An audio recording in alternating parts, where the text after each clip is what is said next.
start.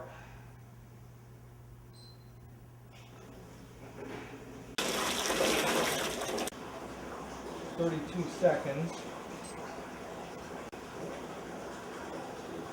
All right, and what we're seeing here first is that the carbon filter we're using is not taking out any chlorine, but the chlorine is only about 1.2, maybe 0.8, definitely darker than 0.6. So let's call it 1.2 parts per million. So even though that's a new carbon filter up there through here. And it looks like the system water is running about 6.43, 42, you know, and that's within 1/10 of a pH of what I was seeing last night. So I'm just out. We won't have to do it tomorrow. We'll start here. Order that we need them. First, we need a liquefying enzyme. So we're going to use Termamil SC. It's produced by the Novozymes company. And it is a fungal enzyme. It's grown on a fungus.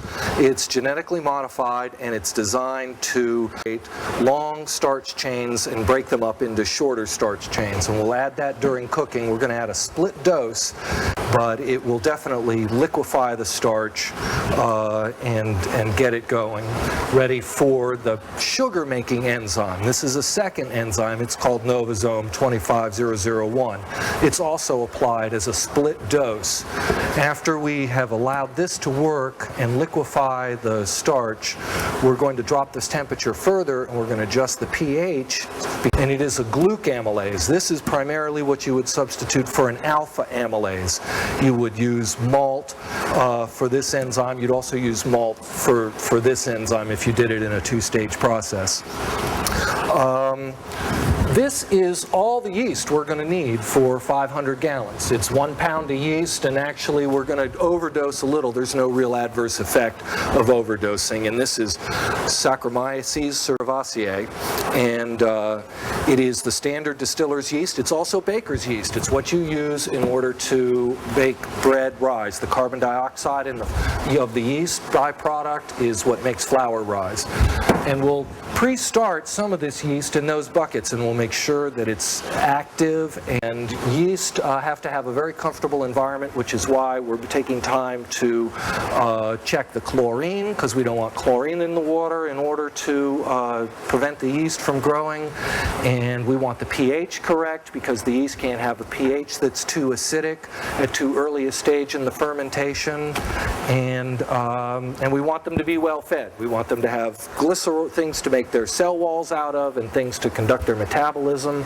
The other thing we want to do is to make sure that the yeast operate at the right temperature, and so we'll set the batch about 88 degrees, and the metabolic activity of the yeast will increase the temperature. That big vat over there is going to actually rise to 92, 93 degrees, which is pretty hot for the yeast, so we may end up cooling it. Fortunately, it's fall, it's cold, we can get the shop cold so that they won't. That's why you don't work yeast off in the summertime. August, it's just too hot. Unless you have an external source of chilling, the yeast metabolism will get too hot, and they'll start making products that you don't want. There are other metabolic pathways other than ethanol alcohol production, and if you get to a high temperature, you're going to start using those metabolic pathways, and you're going to make more acetone, you're going to make more methanol, you're going to make more methyl acetate, you're going to make all sorts of things that you don't necessarily want your whiskey to taste like. That's what clean whiskey will look like. I see that there's nothing floating around in the top of the tank, which is a good sign. A little something there, but this is a spick and span tank right at the moment. This is as clean as it gets all year.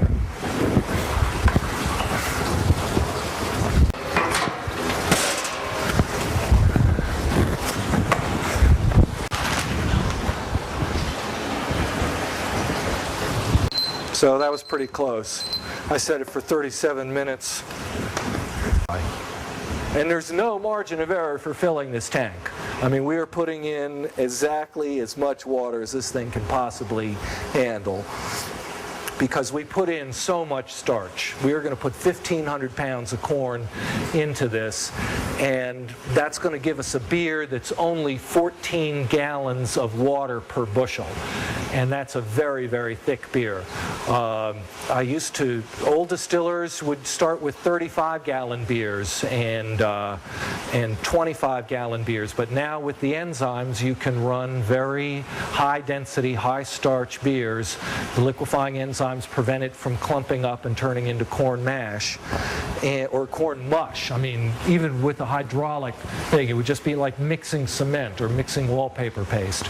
But the enzymes will break those chains up and make it liquid enough that you can actually start running into problems where you're making too much sugar. When you're adding the yeast, they're actually being poisoned by their own food. And so there's a balance there. On the other side, you want to put in as much starch as possible. You don't want to put in so much. Like, for instance, yeast can't really ferment molasses. You can't throw yeast in molasses and they won't do anything. It's just the sugar concentration is too high. All right, 10 gallons to go.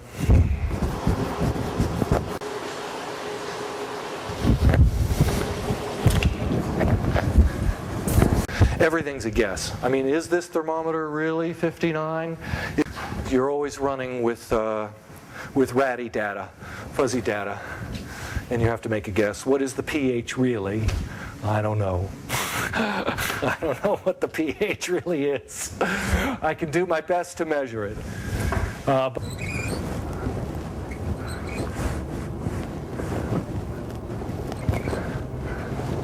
But they agreed to give it to me for $6.50 a bag, so I'm going to bring them a bottle of whiskey for cutting me a deal. And those guys up front may get in trouble. Howdy. Hi. So is this 30? It's 30. Sounds great to me. Let me get out here and get this pallet out of the way. It's on the wheels, but off the top.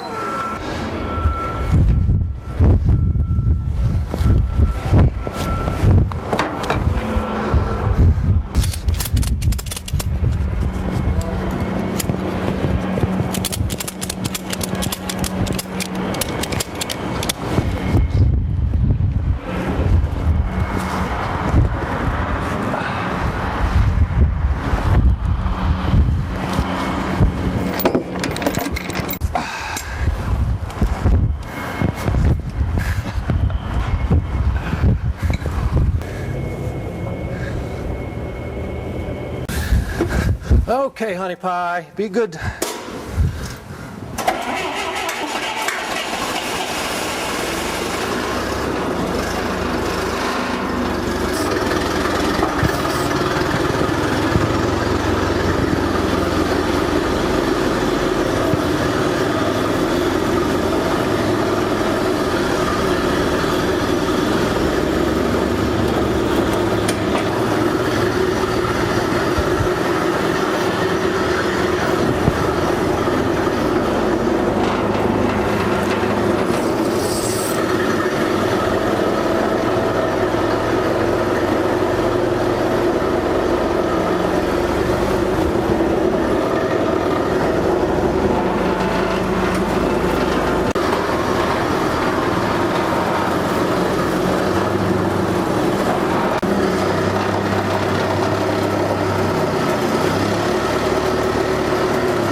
The oil-fired boiler is coming up to temperature. You have to preheat the oil in order to get it to vaporize so that it'll burn properly. If it goes in at 60 degrees, which is what the shop is, it won't burn. But fortunately, we have this gas boiler that I just put in this summer, and it's hooked up to the gas supply. It's 290,000 BTUs, delivers about 230,000 BTUs. And the flames and the burners are all lit, so we're making hot water. Back in here, cover that up, because that's all electricity, and you don't want to mix electricity and water. And then we're going to circulate this hot water. Take that circulator pump right there, over there. We're going to start circulating that water through these pipes. And then this circuit here. If you look under here and get some light, you can see the copper coils that are wrapped around the bottom there. These are all drain lines and circulating lines. We'll get into those later.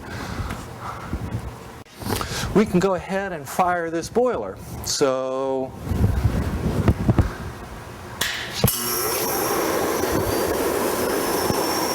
air pressure spools up to about 20 pounds.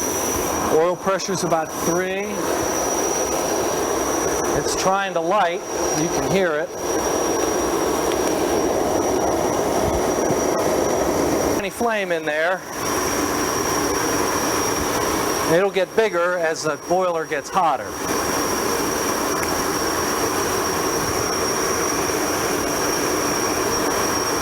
And then it has its own high limit, which we have set at 230, and its own low limit, which we've set at 220. And now we're not going to circulate the water from this boiler until it comes up to temperature. I just wanted to make sure these two things were working. But by heating up the water, we can also drive off some of the chlorine that we weren't able to get out with the carbon filter. Now you'll actually start to transfer some heat from those bottom coils to the water. It'll go much better. This is the still lid, and we'll bolt it on to the top of the cooker when we're ready to distill. But these are safety valves. There's up to 5 pounds of pressure on this still lid at any given time. I use this to sort of pre-pressurize it to find any leaks in this seam.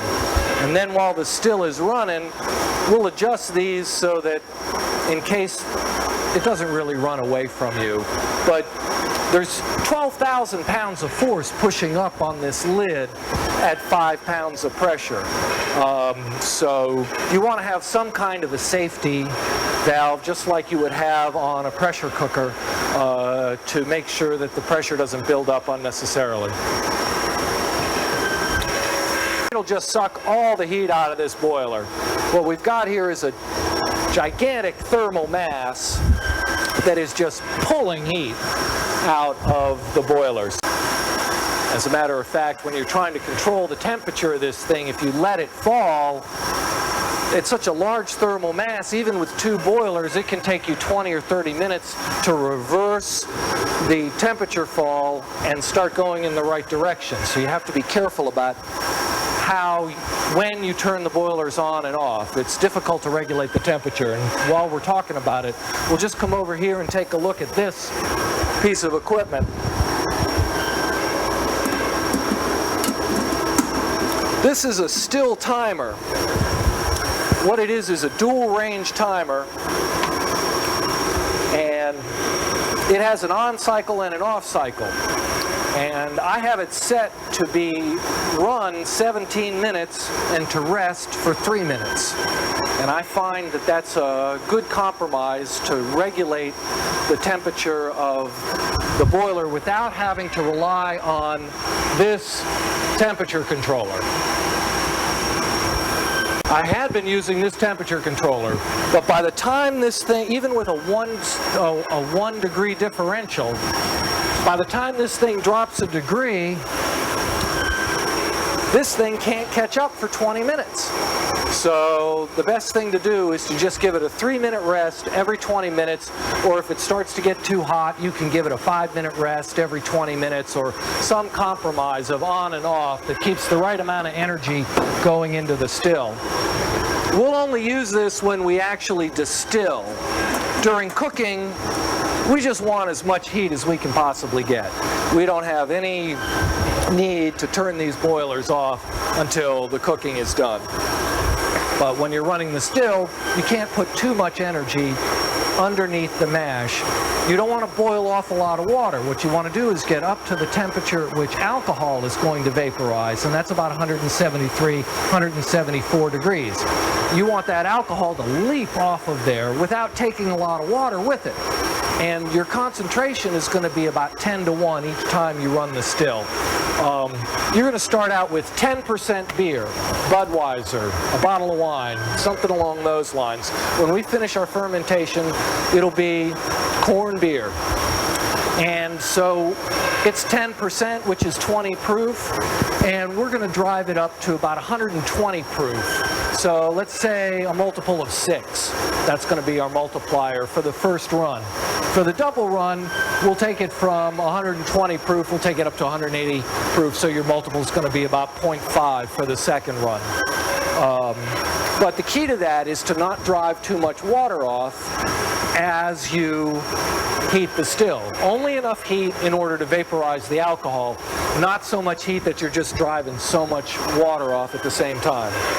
Now, late in the run, when the proof gets down to about 70 or 60 or 50 proof, you think, my God, is it worth running the boiler? Should we really try to, continue using energy, BTUs, in order to get that last 5% of the alcohol out of this thing? The answer for me is yes. It's so hard to make alcohol that even though it is still alcohol that's been produced by the yeast during the fermentation. So we're going to run the proof down to 30 proof, maybe 20 proof, and try to get as much alcohol out as we can. Another reason why we do that is we're going to feed this corn mash to cattle when we're finished. And you can't have too much alcohol in the mash when you feed it to cows. They'll get drunk, they can die.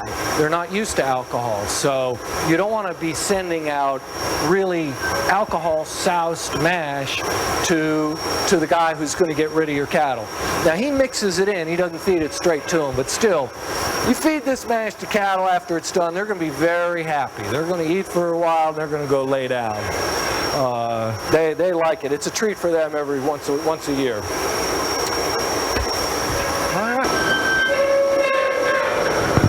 All right, so 115 at 67 or 68. I mean, it's going up fast.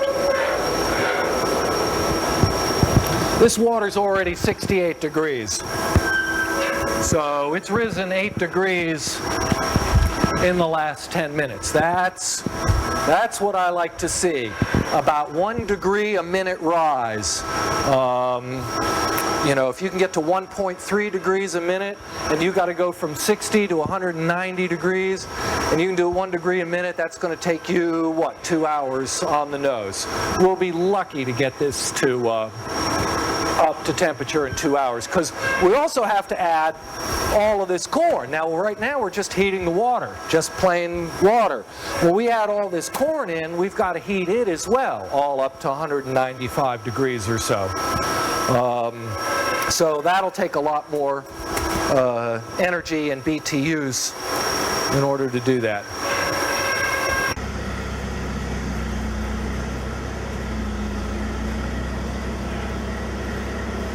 This is the liquefying enzyme. We're just getting ready to add the corn into the mash batch, and we're going to add a split dose, 1/2 of the Termamil SC enzyme, so that the corn doesn't thicken up.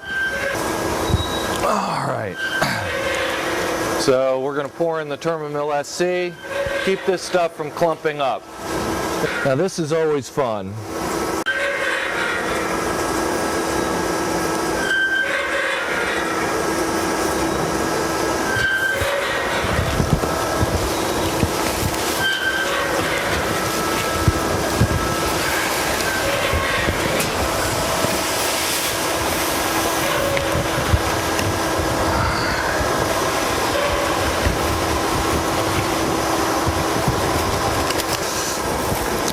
Pick the right end.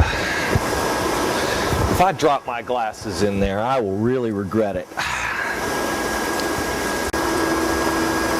I don't know how farmers do this in the freezing cold, out in the middle of a field somewhere. I mean, you have to pick out exactly the right thread and then follow it.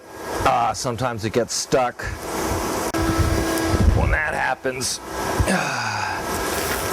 you're better off with the knife.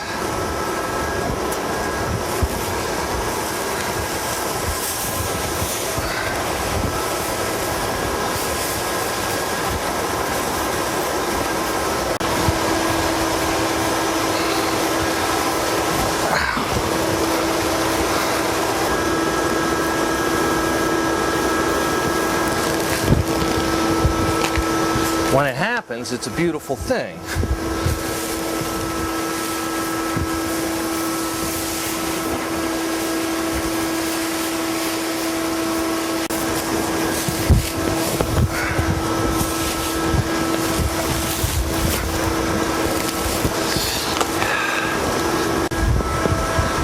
That boiler decided to build up a little bit too much pressure, so it's just the safety valve went off on it. I shut it down for now.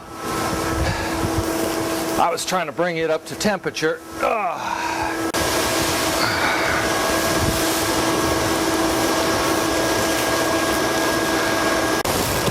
You know, this is actually the easy way to do it.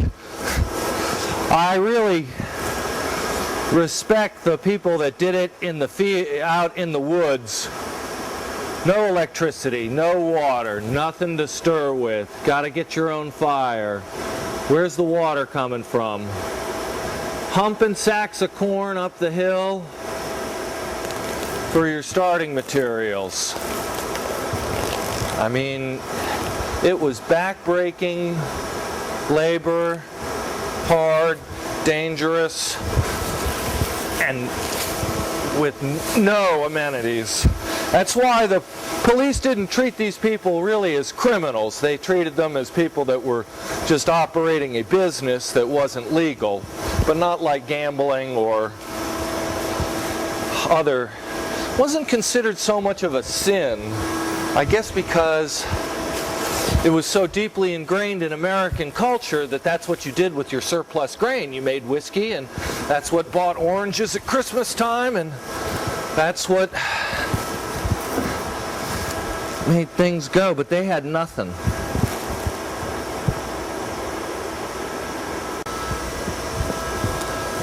And we used to use malt for our enzyme. We'd get barley malt, which is specifically grown to have much more enzyme to make sugar than is needed for the malt seed in order to germinate. I mean, that's really what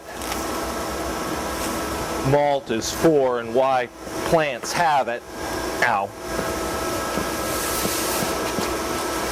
Is that the starch in that seed has to be converted to sugar so the plant can start to grow.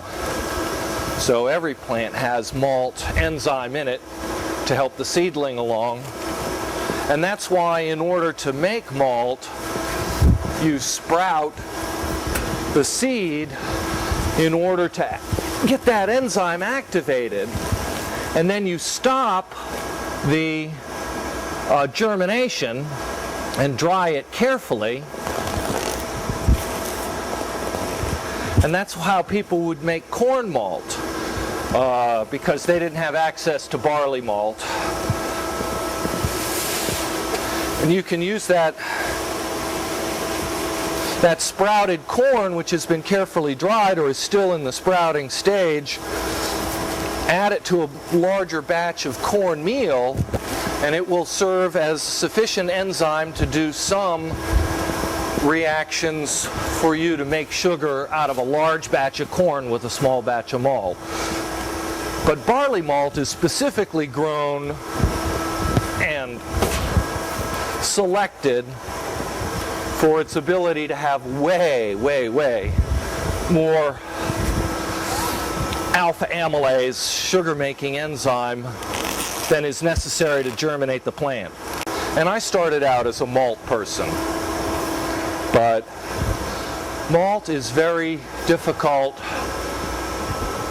to work with. It has much lower tolerances for its pH, and it only operates in a very limited temperature range. And if you don't get it to work in that range, you're stuck. You're not going to be making any sugar.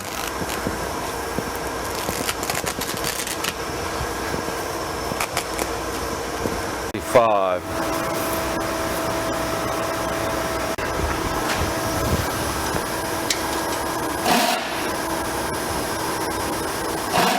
Oh no, not this second. Not right now.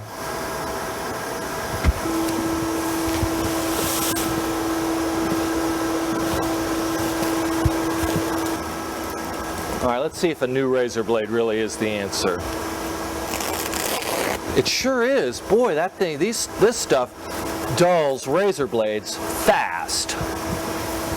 Because that was a new razor blade I was using, and it lasted 10 bags.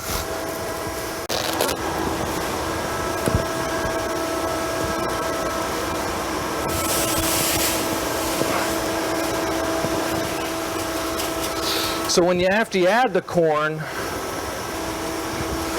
you can check the pH, then you adjust the pH to the optimum for the enzyme, get it up to temperature, and add the enzyme where it's supposed to be.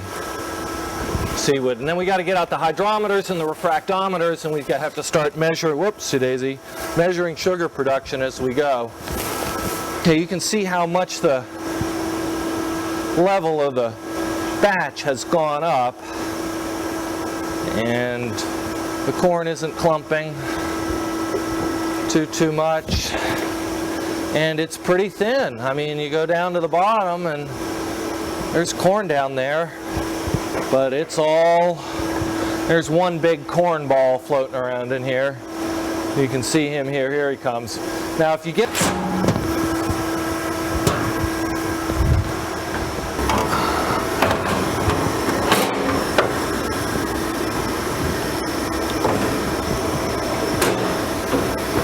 and we'll come back and put some insulation on that, but for now, just getting the lid on will limit our problems. But I'm going to drop it down to 195 so the pressure doesn't go too high. So that seems to be working fine. We got a 300 stack temperature here.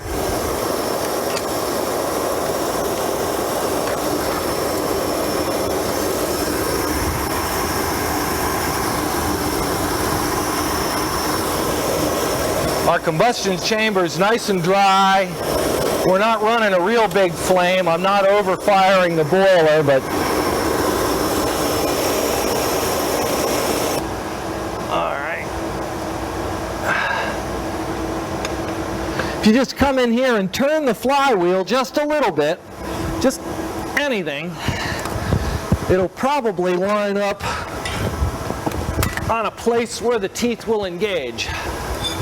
So it's just a minor inconvenience. It's just a part of my life I thought I was done with. Ta-da.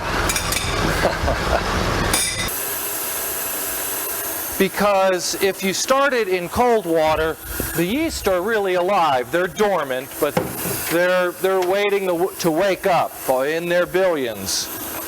And if you start them in cold water, the cell walls can burst very easily. So like any other organism, a nice warm bath. We're just going to take a scoop of yeast like this and sprinkle it in. I think we'll do 2. And we are going to feed our little beasties, give them a snack, something to wake up with. You don't want to wake up and not have anything to eat. We're going to make about just sweet enough so that you can taste the sugar. Because if the yeast is genuinely active, then it's going to start telling us it's awake by making carbon dioxide. Fortunately, that mixer is working great. Boy, not having to worry about mixing. This is going swimmingly, really. I mean, this is a minor load of difficulties. This is easy to deal with. So I think we're about done for a while, till I get to 100 and 85 degrees, I can't do anything. And what was I, 119? And it's 10:30, so 1 degree a minute is going to be 60 minutes, say 60 to 90 minutes. I'm going to talk about the fact that we've got the temperature of the tank up to 194 degrees. Just go ahead and add it. I checked the sugar, and the sugar was 7% sugar, but those aren't fermentable sugars that are showing up on the refractometer.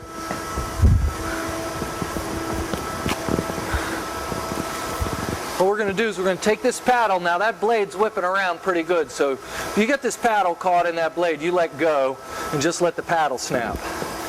But about an hour ago, I couldn't get this paddle down to the bottom on the outside. And the corn was all balled up on the side, and you couldn't feel the bottom. And I fought it for a little while, and what I did was I cranked up the speed and really put the whirl action to it to try to abrade that stuff off the sides of the tank. And be patient, just be patient. Let the enzyme do its thing. And now, when I put this paddle down here, I feel that there's movement all the way at the bottom.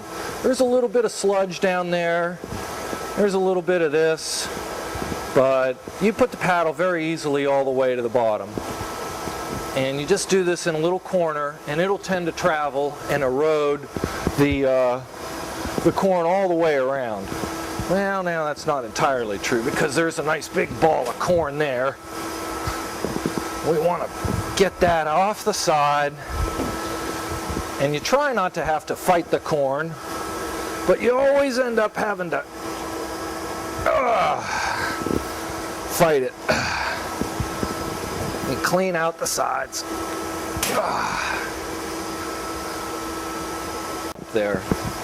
And that's why we go through this cooking process. We got to get all that corn loose, and by the time that enzyme has done its work, it will just be like a soup, like a homogeneous soup. And that's when you know the corn is cooked. And this is where the junctions are, where the cables come in. Yep, you can feel there's corn up against that wall.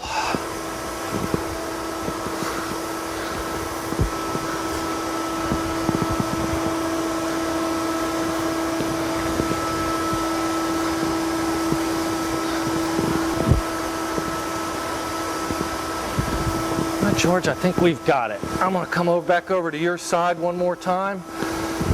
Then we can get a sample of this. We'll take the pH. We'll check the sugar.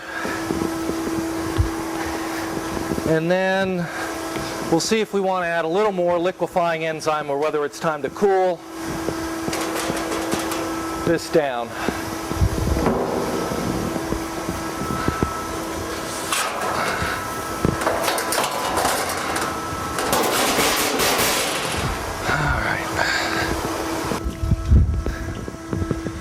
All right, we'll just let that temperature hold there for just a little while we get the pH. All right, so gotta get the solids out. Boy, that is really good thick corn mash. I mean, it's been liquefied, but it hasn't had its sugar made, okay? We're just trying to find out the pH of it, really. So we'll let that strain through there. And you can see our yeast has come a long way in the last several hours. It's gotten nice and frothy and foamy, and clearly is very active and healthy. And you can just come over here and give it a little stir.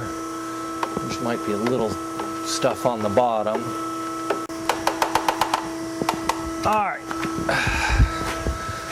And let's see if we got enough fluid. Boy, we didn't get a whole hell of a lot of fluid. But, then we're going to soak that in cold water, because you can't really measure the pH. The instrument won't behave properly. The thermal activity of the molecules is going to make it behave as if it's more acidic if it's a high temperature. So we brought it out at 195. We'll soak it in cold water and we'll get it down to about 120 degrees, and pH meter will work in that range, and so will the test strips. This is soon. I mean, I started at 9, and this is 1:30. I'm an hour ahead of schedule, even with... All right, now we're getting ready to chill. What we're going to do is we're going to shut off all the boiler inputs. And I don't use glycol in the boiler. I only have street water. So, because what you're going to do is shut off this return. There's 40 pounds of pressure in here right at the moment, because that's what that boiler's running at. And you're going to shut off the delivery.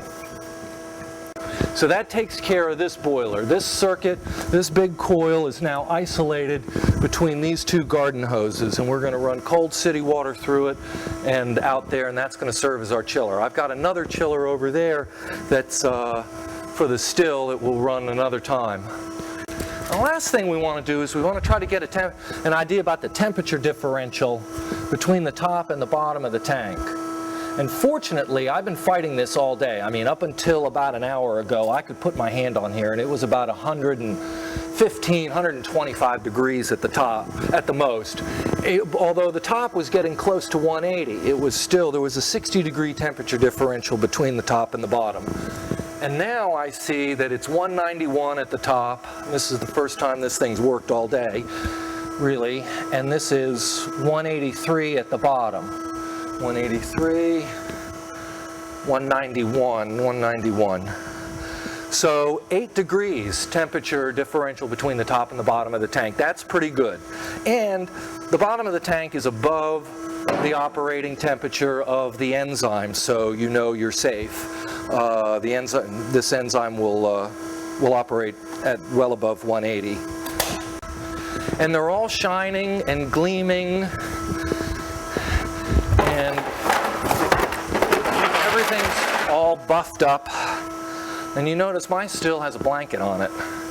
And that's because I don't have the boiler capacity to spare for all this radiation area here.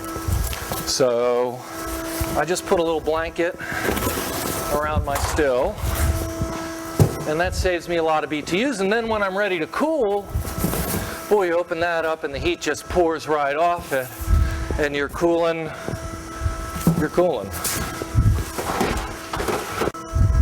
We'd like to see that pH down around 5.5. So the hydrometer and the refractometer rarely really agree with one another, but in this case 23% is great sugar. Let me see if I can get a better read on this. Oh, there's a nice bright line. It says 25. All right, so where were we? Now we're back to pH. But I do want to reduce the pH a little bit because the second enzyme that I'm going to use requires an even lower pH. And now it wants an optimum of pH of 4.1, and we're at 6. So we'd have to go down 2. I don't want to go that far because I don't want my batch to start very acid. A lot of people use sour mash, and I'm not a big fan of sour mash. It's just too acidic. But it will operate from 5.5 to 3.5, and we're at 6.0. So I want to reduce the pH of this by at least 1/2 of a pH number. And to do that, I'm going to add 4 cups, which is 1 liter of distilled vinegar.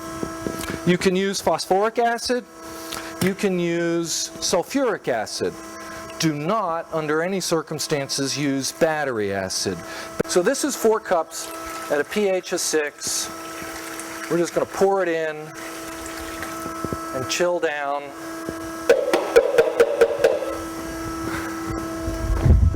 And see how much that moves it. And we'll have another chance to add another 4 cups here in a little while. All right, now we got to start the cooling, which means back on with the rubber gloves. The reason that I'm running these outside is that until the temperature drops enough, you can't run it through the pipes because it'll melt the pipes. So this is the outside. We're going to release the pressure to the white hose. Amen.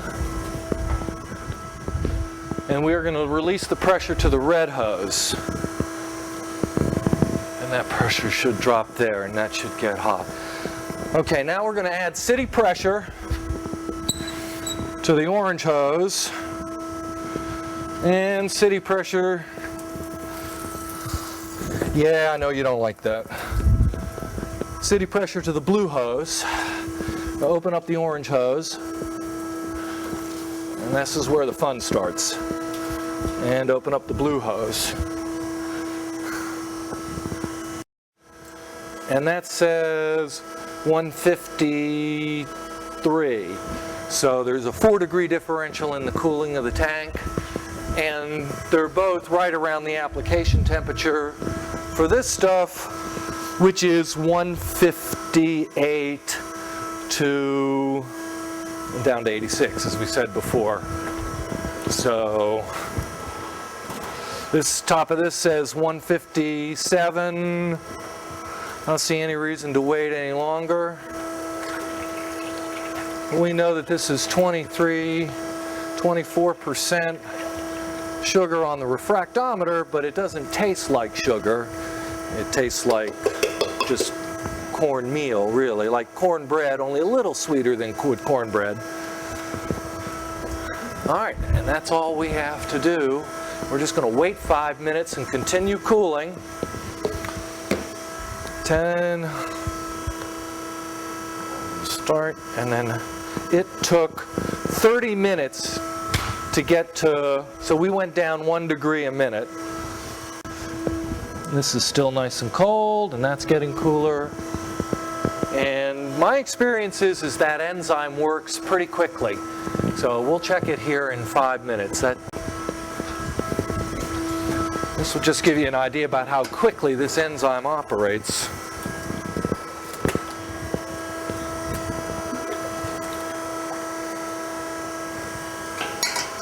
And once again.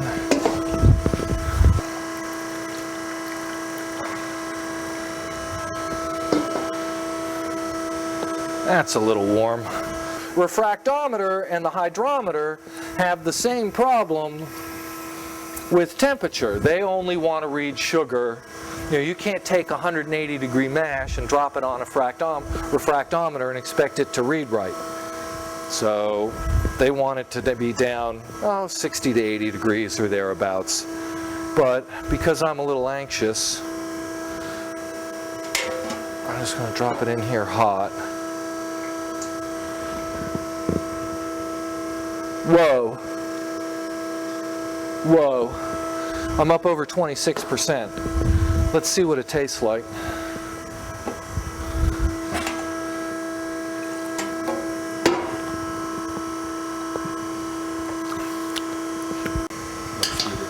You can taste the difference in the sugar. Yep. So that enzyme is definitely operating. And because of that, we're going to go ahead and add the other half of the split dose. We're not going to worry too much anymore about the pH. This is a great cook. This cook came out, so far, has come out as well as I possibly could have expected.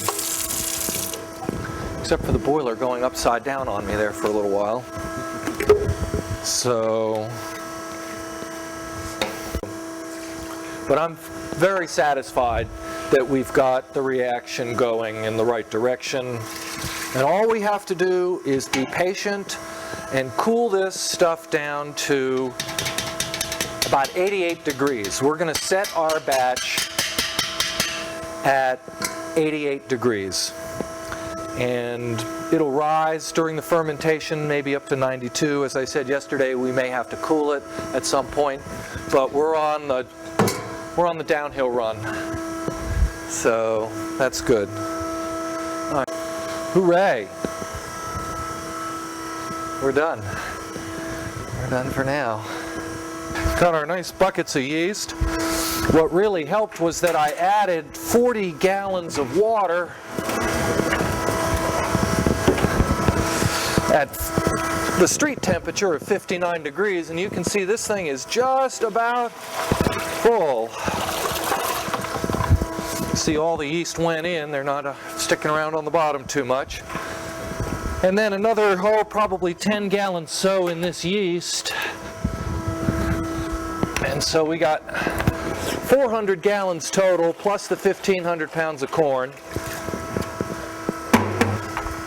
The enzymes made it sweet. And let me get the powdered yeast. I'll be right back.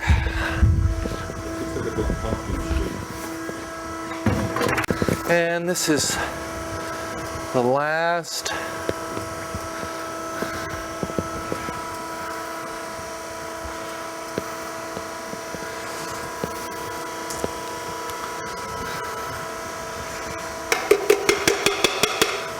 And the yeast is in, and we're going to say that the batch was set at 4 o'clock on Thursday.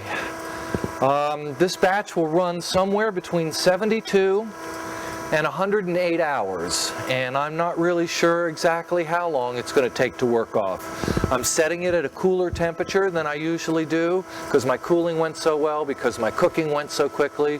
Usually this is happening around 5:30 or 6 o'clock at night, but this has been extremely smooth. But I think that about covers it. All right, and then now that this has cooled, 60 degrees is the best temperature in order to test these things. They're calibrated for 60 degrees. And we're just going to drop that hydrometer in there and see where it wants to float. And even with the addition of the water and the yeast, it's still up above 25%. So, and I know that I was solid at 27% before I diluted it with that additional water. But I want the additional water as a buffer in order to give the yeast more room to spread out in and more buffer for them to accumulate their waste products and the alcohol. Taste what that tastes. It's almost sickeningly sweet. It's so sweet, it's almost beyond what is attractive to drink, to taste. And that's what you worry about. You don't want the sugar so high that the yeast won't take to it. I mean, they'll get poisoned, as I mentioned before. Okay, good morning. Put these covers on last night because there were a few flies running around. You don't want them on here. But now we have a cap, and we've had a veritable explosion of carbon dioxide, and the yeast has really started to ferment. So, all right, so what we're going to do is we're going to break the cap, okay, and we're going to see that this cap is very light, sort of husky, germ kind of material, and it's being actually floated up out of here, and that cap is 4 inches thick. And there's so much carbon dioxide coming up through this that it'll just take all the lighter material and keep it at the top. And what we're seeing is an anaerobic reaction that's taking place. There's so much carbon dioxide in here, there's no oxygen to speak of, and yeast have 2 metabolizing modes. One metabolizing mode is an oxygen mode, and in that they will tend to reproduce, and but they won't make as much alcohol, or they'll make alcohol of different character. What you want is to keep them in an anaerobic mode, and that they do that naturally. They'll do it, they'll take over a space, whatever space you give them, and they will start this metabolism process, and they will make alcohol, not reproduce quite so fast. But you really don't have to worry a lot about bacteria at this time, other than anaerobic bacteria. At the beginning, we were worried about aerobic bacteria contaminating the mash and getting a jump on the yeast, because the aerobic bacteria can multiply much faster. The yeast only multiply about every 40 minutes, and the bacteria multiply about every 20 minutes. Now, all those aerobic bacteria have been killed. There may well be some anaerobic bacteria still left in here that are doing their thing, but we hope that it's not too much. We're going to check the pH, we're going to check the sugar, and we're going to check the temperature. And this won't do this anymore, really. The explosion is over. We missed it. It happened sometime probably about, 6 hours after we set the batch. And it probably just frothed up and really came to life all in a rush. I've never actually been here to see it, because by the time we get finished cooking at the end of the day, I'm pretty tuckered out and I don't have time to stand there. I spend enough time standing around watching this vat of stuff do things. We're going to find a temperature differential between the top and the bottom of this tank, just like we were seeing all day yesterday. Sometimes it's greater, sometimes it's less. When it gets down less, and like 4 degrees between top and bottom, we'll know the fermentation is over. The other way we're going to know the fermentation is over is that it's going to stop making carbon dioxide. And when that happens, you're going to go through a period where it's known as the cap is falling. And so the cap will get thinner. Right now it's nice and 4 inches thick. It'll go to a 2-inch cap, it'll go into a 1-inch cap, and then at the end of the run, you're going to see just clear liquid on the top. And it'll still be making some bubbles, but it won't be enough to justify continuing to ferment it. And also, those last bubbles are starting to be lactobacillus bacteria, which are then consuming the alcohol. You're fighting sort of a race against them, and you can be confused at the end of the run because, it's still bubbling, and it'll bubble for days. But what it's doing is it's starting to turn to vinegar, because lactobacillus malt is particularly loaded with lactobacillus, but we use enzymes, so it's a little different. But they get in here anyway. They're on the corn, they're everywhere. And so they will sour milk in your home, and they will sour mash here. And so you have to choose carefully when the end of the run is. But I've got a system that I'll show you later, which is pretty foolproof. It's something that beer makers use.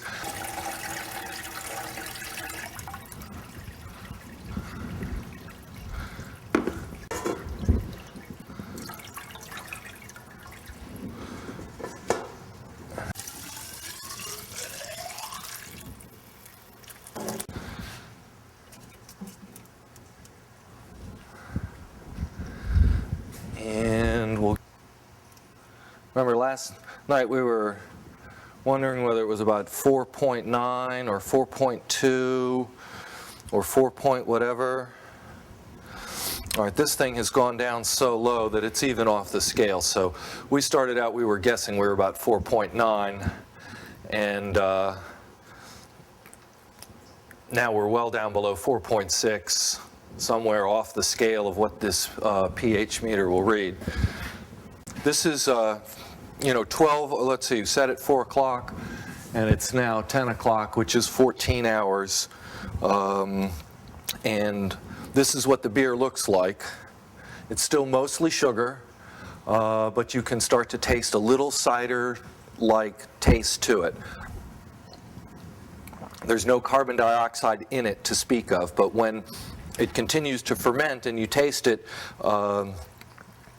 it will get a Budweiser-like taste. There'll be so much carbon dioxide in it that it can't all get out. And just like beer, which they then bottle exactly like that, but ours will continue to just vent its carbon dioxide, and we'll end up with flat beer. Flat Budweiser beer is what we're going to use as our starting mixture. Although Budweiser would not like that comparison, and they don't use corn. If they do, they only use very small amounts of it. They use much more malt, and so does every other brewer. Although sometimes, like Budweiser, and in the 60s and 70s, what they were doing was they were using rice as an addition to extend their malt. And they put the hydrometer in here, and we're going to see that we are still at 20% sugar. So we used 5%, between 5 and 7% sugar overnight.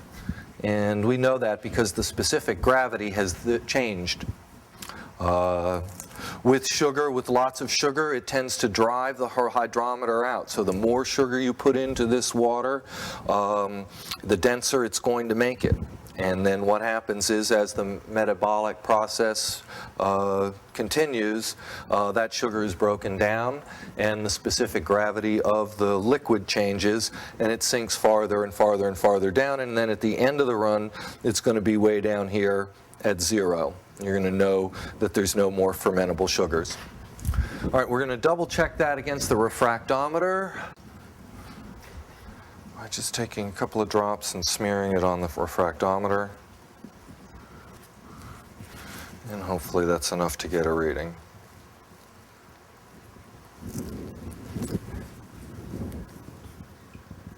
Yep. And the refractometer is reading 22. So it's consistent. Yesterday the refractometer was reading 27 at the highest, and this was reading 26 at the highest. Now this is reading 20, and this is reading 22. So the difference in sugar registration is about the same between the two instruments.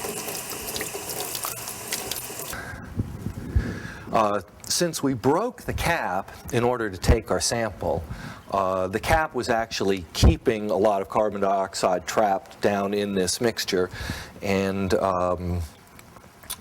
so by just even breaking it just that little bit in order to get my sample, all the carbon dioxide has bubbled up out of here, and it has become very active.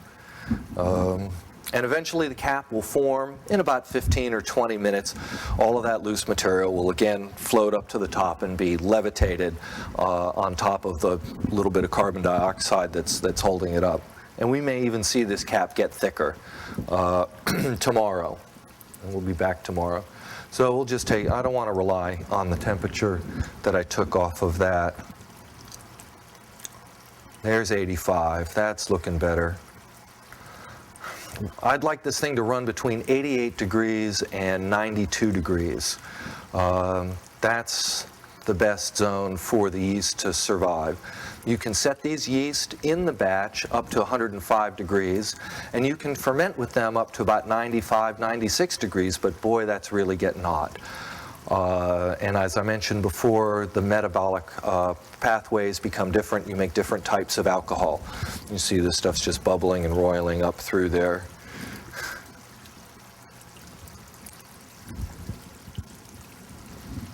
So we were up to 86.1, and I wish it was a little warmer than that. The other thing I could do is I could put a blanket on it. I could take those insulation things. If I was going to be here for the day, I might just put a blanket on it or a lid on it, and let the heat stay in it a little bit more.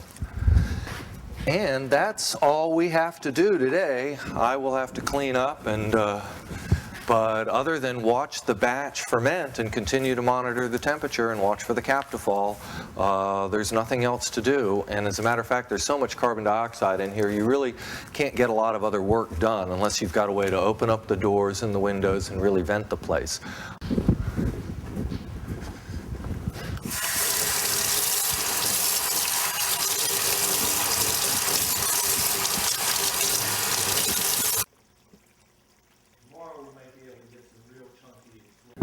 All right, well, we're back up on top of our tub of mash, and you can see that the cap is still real nice and thick, and this is now 67 hours into the run. Worried that it was going to be too cold. We wanted up around 88 degrees, maybe even up to 92. So I put a blanket over top of it, and naturally and with its own metabolism, it rose up to 90 degrees after 24 hours. All right, these are the condenser coils. Steam comes through this coil here from the still, and the steam vapor is condensed to a liquid in this outer 3/4 inch copper. It's 100 feet long. But as that steam comes in here, it brings a lot of heat with it, and we want to turn that steam into water. So that's why we use cold water. This jug is filled with cold water, and as you can see over here, this is what it looks like when it's filled with cold water with the inner coil. Then we came in this morning, was at 44 hours on Saturday, now we're at 67 hours. And I'm getting 14% sugar on the refractometer, and the hydrometer is reading, this thing is still reading 7% sugar, so but 7% is, we're going to use that as an accurate reading. So strongly acid. And on this pH 4 scale, we're way down here below off what the yellowness is. So it's very acid, believe me. And now you can really taste it with your own lips. I mean, it's more acid than vinegar. And it tastes like apple cider, but very apple cider that's about to go sour, that's about to go bad. So you still taste some sugar in it. There's still sugar there that you can get on your tongue. But it's not nearly as palatable as it was when it was sort of that mapo corn sweet. Now we're going to take our still lid and we're going to put it over top.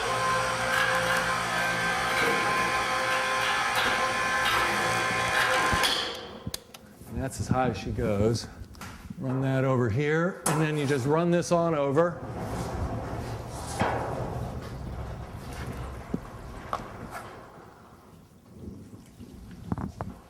And set it there. After much trial and error, I have an alignment mark here.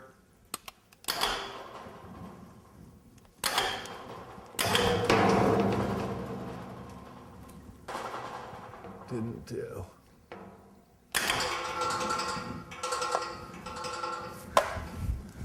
Later we'll pressure test the still with that pressure testing device. Just make sure I can get a hook onto this one. Oh yeah, I think we're in good shape. But what we're going to gain is we're going to gain a measure of how much carbon dioxide is being made. This hose, handy dandy little device. I'm going to hook this hose up here to this still outlet. We're going to just put this down in the bottom of this bucket here, like this, and we'll just wait a minute. And if I've guessed right,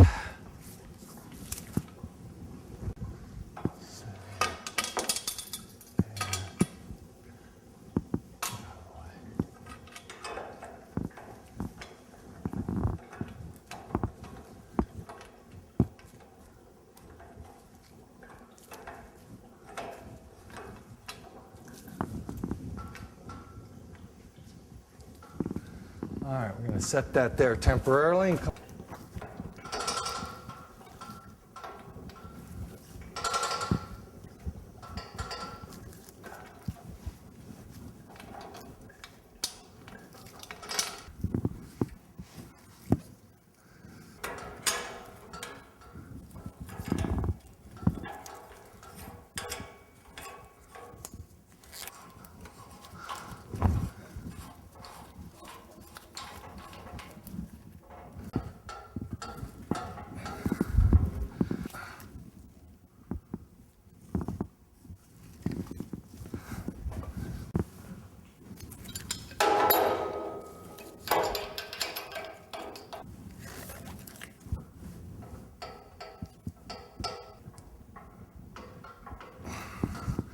I don't think I'm going to have to move the still lid. I think we're in good shape.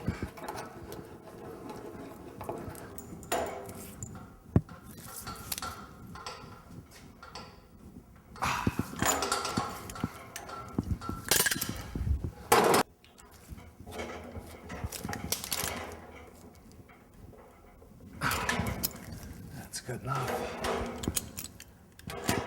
Water temperature is at 56 degrees.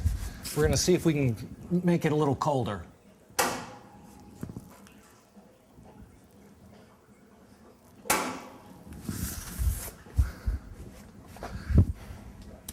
And if I'm not mistaken, I just think I just heard the breaker blow. So I'll be right back.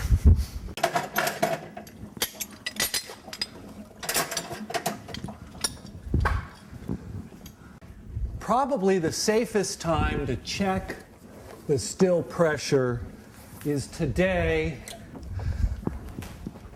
while the still isn't running and I'm not trying to run a batch. If it's not going to seal, now is the time to find out about it. Just fill this hole right there because this one is not catching very well. This will just take a sec. Hopefully there's a little bit of pressure left in the tank even though it hasn't been on for a couple of days. Turn that off.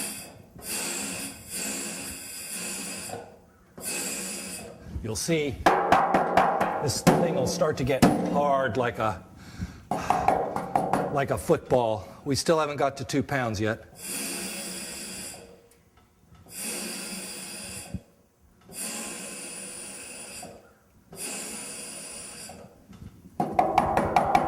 Now you can see that we've got lots of air in there. But we need to make sure this is going to take still temperature, still pressure.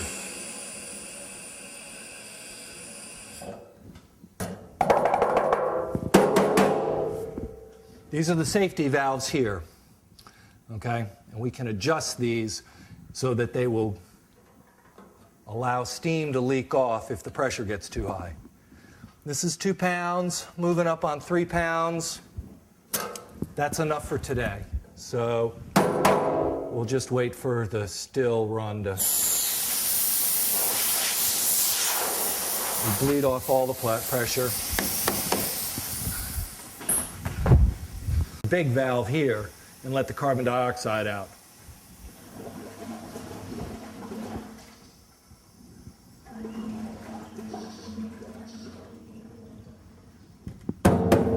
And now you can, when I bang on it, you hear a completely different sound.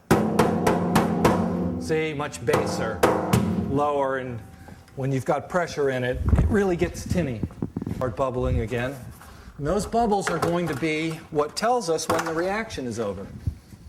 When this stops bubbling, I'm going to take 2.5 quarts.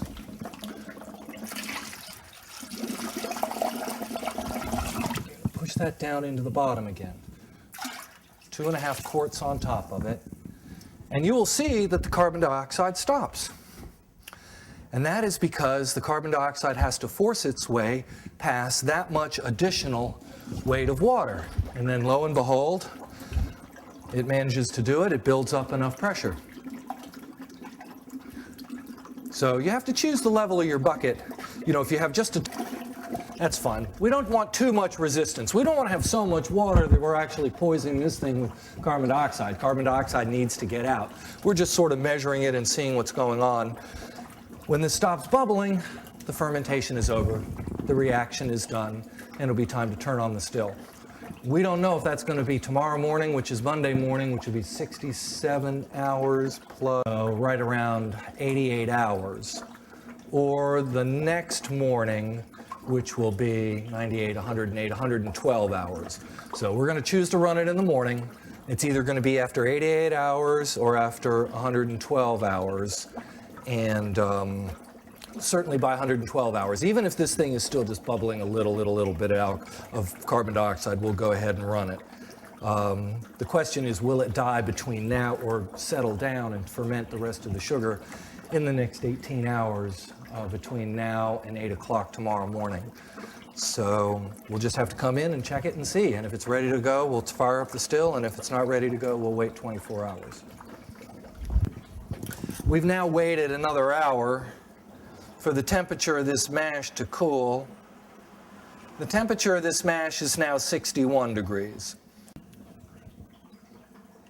I would have to say that this is a very generous 7, moving in on 7.5. So the density has increased and it has driven this out. So over here in my notes, I'm going to say it was 7% hot and 7.5% cold. Still 14% by the refractometer. Okay, well, it's Tuesday morning around 10:30. And I started running the boiler this morning at about 8:20. We're 112 hours into the run. The sugar had dropped to 2% over here on the hydrometer, and to 11% on the refractometer. So there were still unfermentable sugars, or fermentable sugars possibly, that were in the mash, but the carbon dioxide production had slowed down to such a point that I didn't think the batch would last another 24 hours. And so I might be losing a small amount of alcohol production on this run, but we'll see when we take it off and compare it to the hypothetical or theoretical yields for this much starch as to how much alcohol we're actually making, whether I've lost any. And you can see that it is still making carbon dioxide to some degree. Now, a little bit of that is because I'm heating up the tank and it's causing the reaction to accelerate as the yeast are getting hotter and hotter. But what I learned was that you can't put too much water in this barrel, and you can't leave it running in the water all the time, because I started to notice a resonance between what was going on in the tank, and the tank was actually going glug, glug, glug in harmony with the glug, glug, glug down here.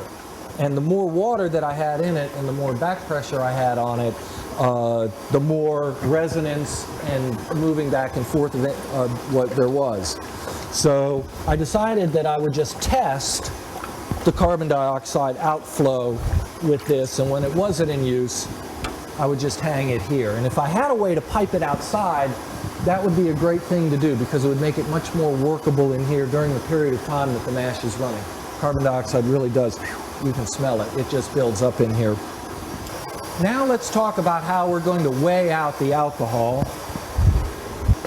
As the alcohol comes off of the still, we're going to weigh it as we go. We're going to know how much, by comparing the proof to the weight, we'll know how much alcohol we're making.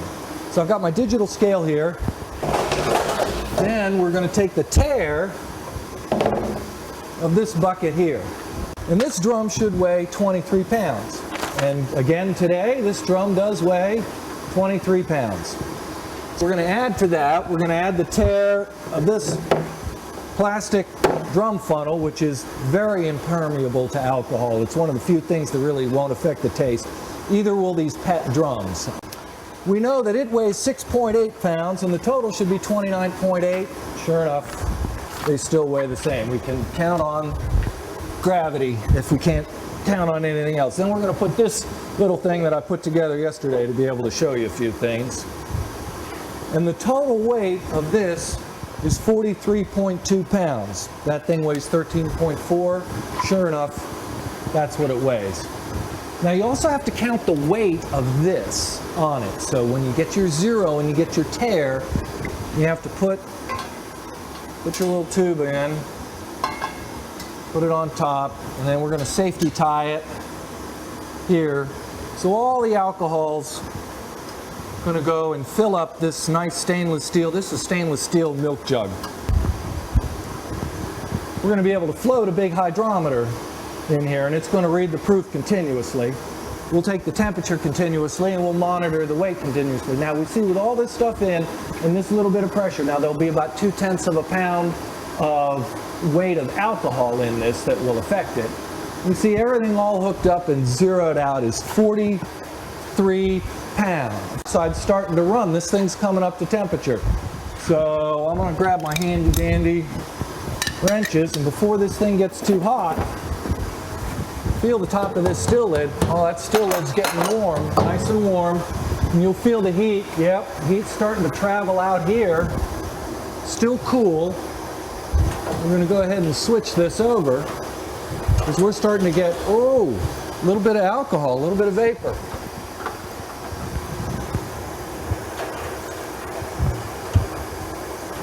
We don't want to lose any of that. So we're going to start throwing it over here into the condensing coil. And we're going to make darn sure that that's open, because otherwise we'll just build up pressure in the still and it'll start to leak out here or through the safety valves. And let's tighten this down. it's time to take the data every 30 minutes off of here. And we saw we're already making alcohol and it's 189 degrees. About 200 degrees, you know, alcohol vaporizes at 173. So you'd think when the top of this tank hit 173, you would be getting alcohol. But you do, but you don't get enough volume to actually generate steam pressure to where you're taking alcohol off in any appreciable quantity until this thing reaches about 200 degrees or so. Yesterday I was able to get the chiller fixed. Air Service was kind enough to come over and help me figure out what was wrong with it. Was that there was a stuck valve. Now I have the water temperature in this tank is 54 degrees, which is nice and cold, and I know that water temperature in that tank is going to be about the same, mid-50s, about the temperature of the shop. But now when I turn it on, it'll cycle on and begin to take heat out of this water in preparation for all of the heat that the steam will be bringing over from the still. Since I know it's running, I'm going to leave it off because I've got some lead time, and there's enough noise in this shop that I don't need to have this running. And I see something good happening here. We're actually starting to fill up. Alcohol is coming out the end.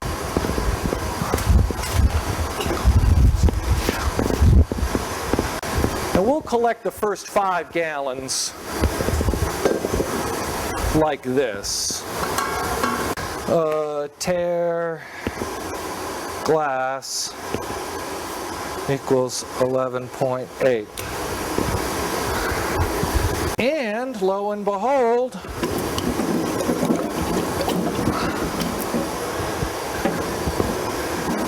there's alcohol starting to run.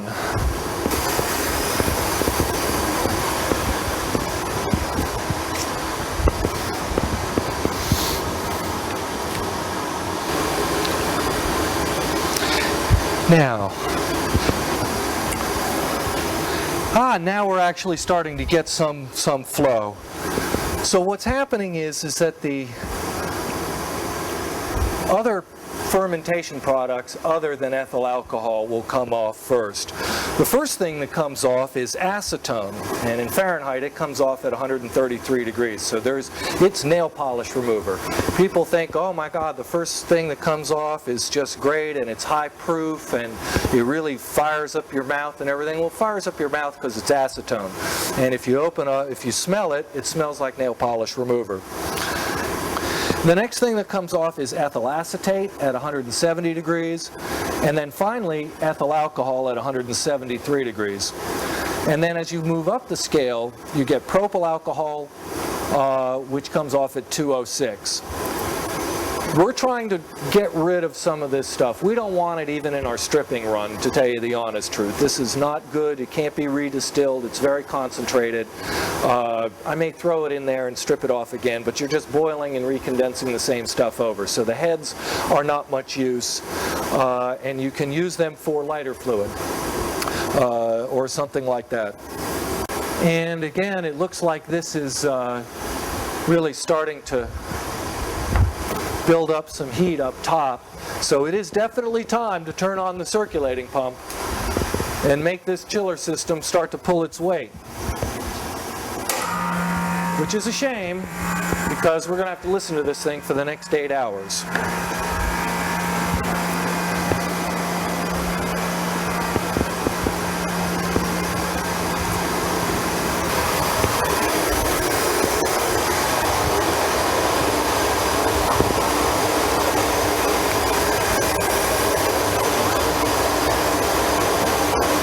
Spaghetti for 600, only with corn, and that's what I refer to it as spaghetti for 600. We're going to take the proof of this stuff that's coming off first, just to see where we are. We can see that it's not very pretty alcohol, but this is just a stripping run. We're not trying to make crystal clear double run alcohol. We're only making single run. Now, what we're going to do is proof this alcohol. We'll start out and see if it's 125 proof. What you always do is you start with the highest proof hydrometer that you think it is, because if you drop a low proof hydrometer and you see this one's floating right around 110 proof, okay? But you take a 40 proof, even though it's got a bigger diameter, you take this 40 proof and it's going to go right to the bottom. And now you're screwed. We're back. And we see that this is running about 110 proof. It'll settle out there in just a minute. This thing says just under 109 proof, but we don't know the temperature. We can't really tell the density until we know the temperature. This thing is settled out again just under 109 proof. The temperature is 61 degrees. Fortunately, this hydrometer is calibrated for 60 degrees. That's the standard temperature at which you measure things. But right now, I know that I'm running 110 proof, 109 proof, and I should write that down. So over the course of the run, the proof will drop, and we're going to run it all the way down to below 30 proof if I can get that far today. Okay, we're going to swap this out. We know what this is, empty. And we're just going to move that out of the way. Anything to drink. I mean, it will just wreck your day. And the thing about it is, when you come home from distilling, you'd kind of like to have a drink, because it's usually a 14-hour day, and you can't have one because you've been around alcohol all day, and at my age, there just ain't that much drinking that can go on. And then just kind of choose an arbitrary start time. Start.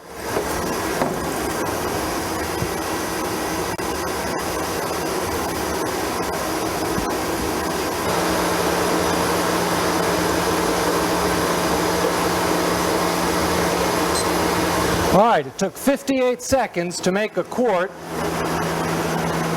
which is close enough to a minute.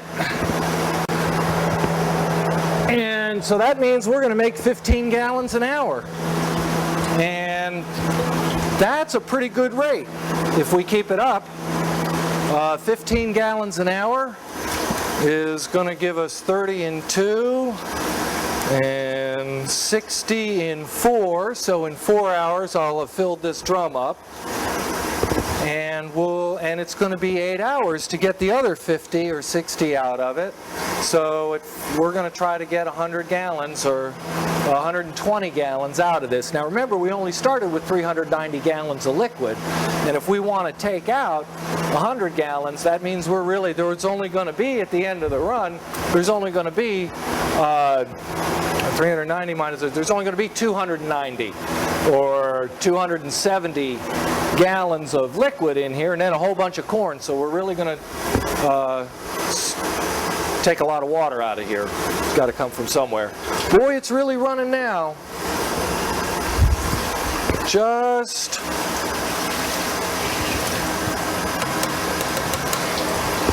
pouring out of there.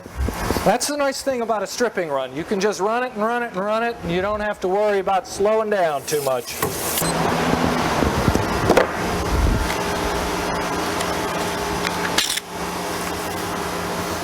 All right, now,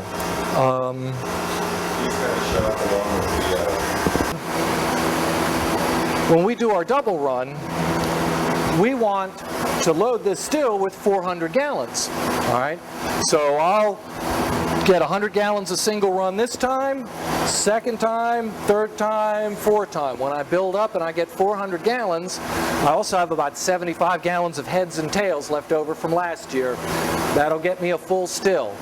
Then we'll do a double run where we use the thump keg and it will take on the order of 25 to 35 hours because we'll have to slow the still down and get much more of an equilibrium going in order to take off really quality whiskey. This is just a stripping run, as I said. So that's what the course of the distilling season will be like. And it's a 7-day turnaround to do this. So it's going to take 4 weeks solid work in order to get 400 gallons of what's essentially going to be 100 proof liquor. All right, now you can see we're really driving a lot of heat off of here. This 15 gallons an hour is really putting a lot of heat into the top of this condenser. And so the heat has moved down, and the top is now 138 degrees, but the bottom is still running a nice cool 56. So there's a temperature gradient from 56 degrees all the way up to 140 degrees here, and actually it's much hotter up here, but I don't have black paint there. I got to put some there because this laser won't read off of a shiny surface very well, which is why I have these black dots to help me out.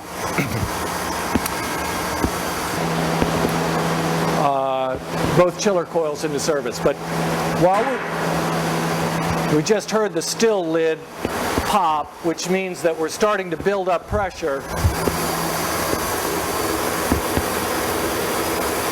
And I'm starting to see a little pressure, and you can see, all right, and you can see that we're going to get a much more powerful blast. Things are really starting to cook. As a matter of fact, I may be able to turn down one of these boilers if things start getting away from me and I've got more heat going in. I sure want to get this run over with within, before 8 o'clock tonight, but I don't want to put so much pressure into the still or boil off the alcohol too quickly. So I may end up turning off one boiler just to be able to manage the heat transfer a little better. My initial worry here is that I don't have enough cooling capacity with just one condenser. Now, while we have just a minute, I want to check the boiler and make sure that I'm still running about 4 pounds. I'm going to turn up the oil pressure just a tiny bit.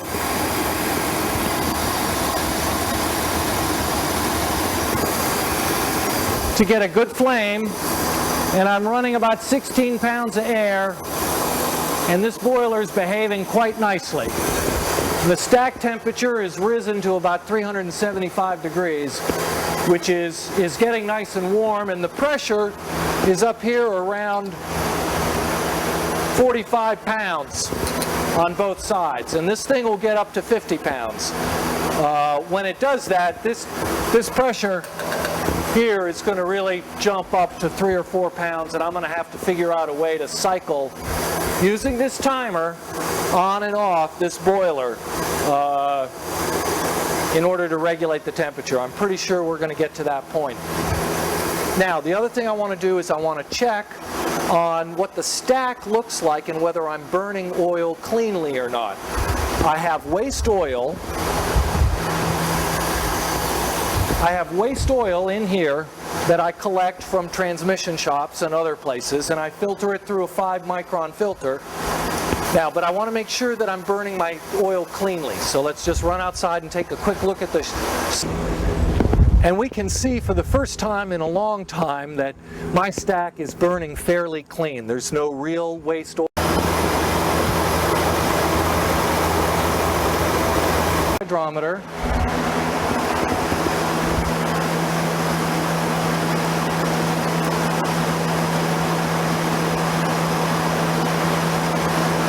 And we see that the proof has gone up. So I need yet another higher proof hydrometer.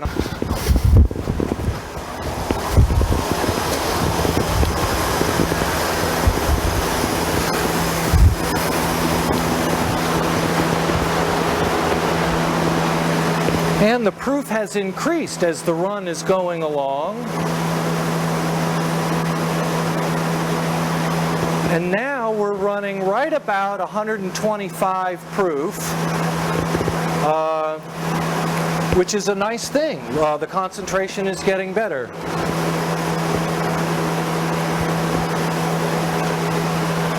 That couldn't be going better. Now we'll take the temperature of the top and the bottom of the tank, and I'll get some data over here. Where's my thermometer? There it is.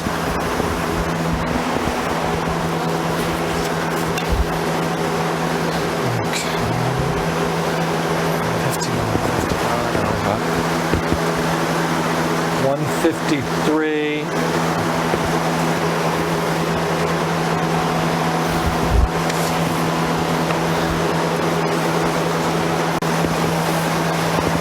What I can see is that the heat from the still is starting to overwhelm this condensing unit. And I'm going to have to slow down and put less heat in. So the first thing I'm going to do is I'm going to turn off this gas boiler. And I'm going to keep an careful eye on the pressure.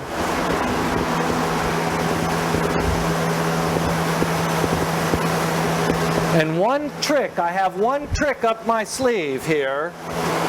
So what I've done is brought another drum into position, because this condenser is really cold. It's cold at the top, it's cold at the bottom. We're losing the battle with this condenser right at the moment. So what we're going to do is we're just going to switch where the whiskey is collecting. The first thing I'm going to do is I'm going to open up this valve. This valve is open, driving steam into this tank. What I'm going to do is I'm going to open up this valve, and that pipe's going to start to get hot.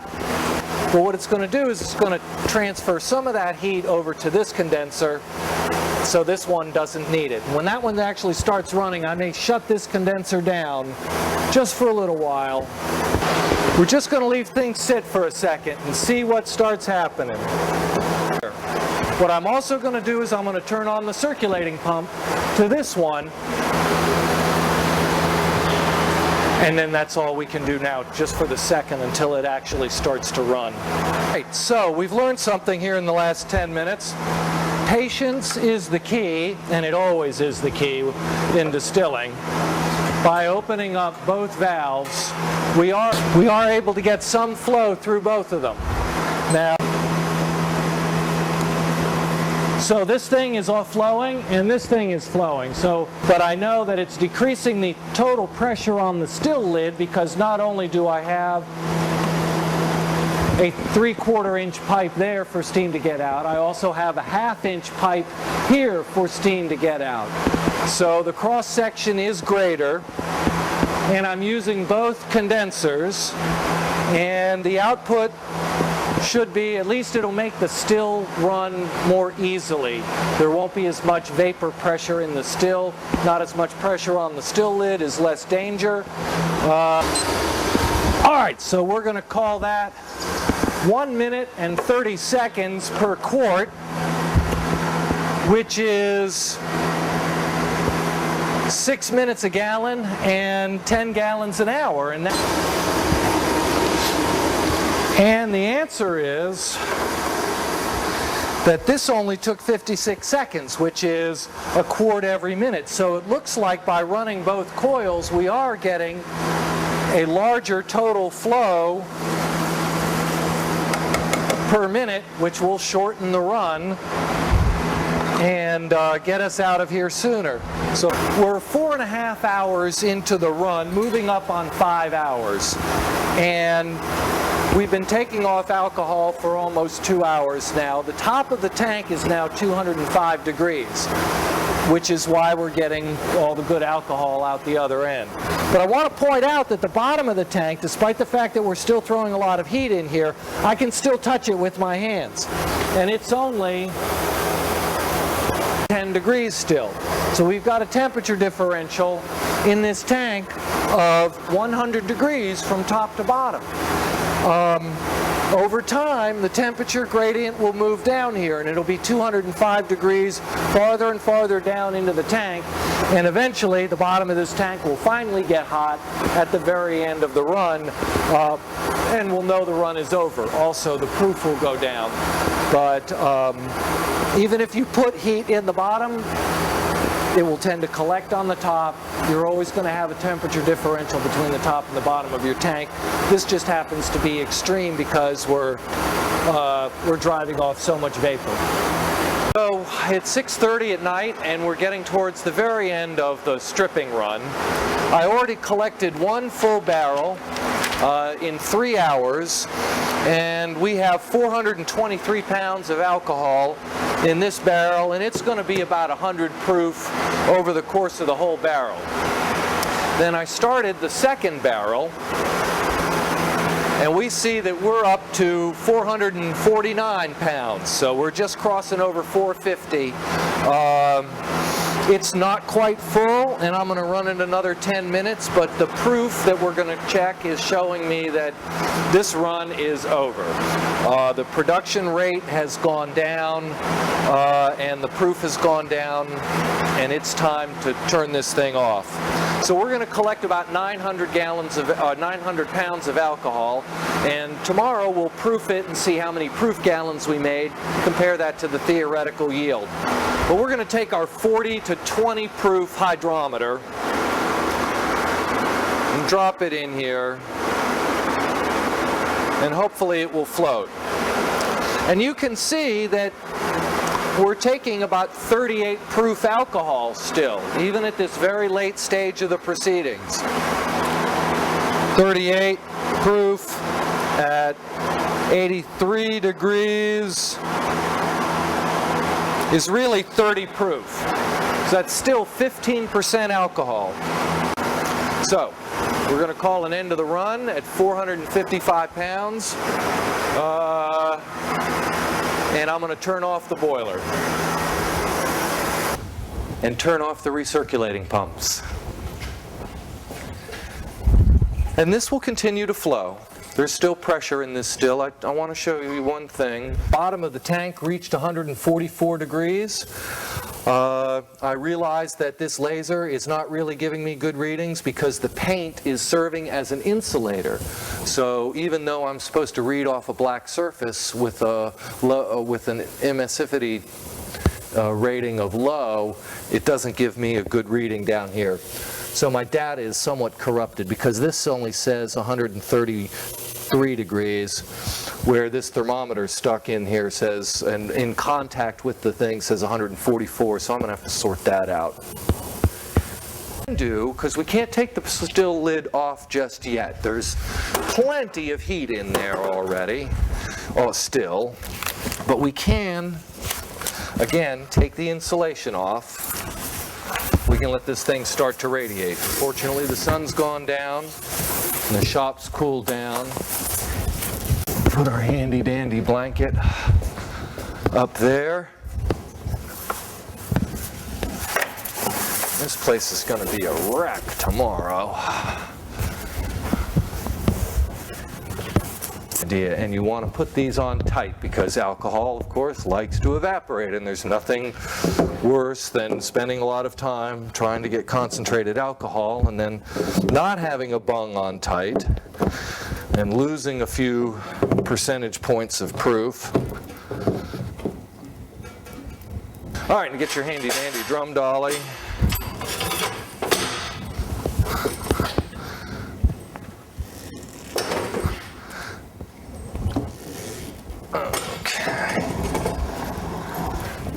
And you've got your second drum of alcohol.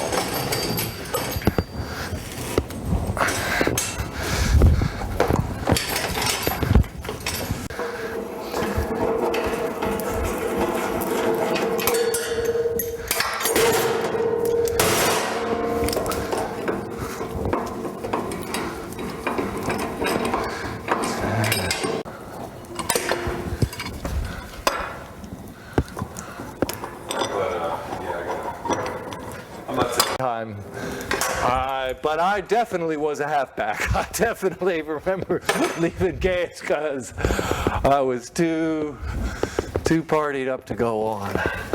The best way to do that is take the top off and then just leave it sit for 24 hours and let it do its own thing and cool down.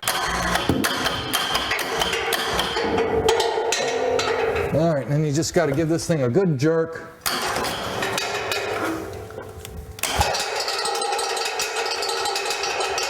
And that gasket likes to stick. I mean, I gave it a good pull, and it said, well, I'm kind of like to stick here. There, we got it the second time. So, first thing you do, always unplug it.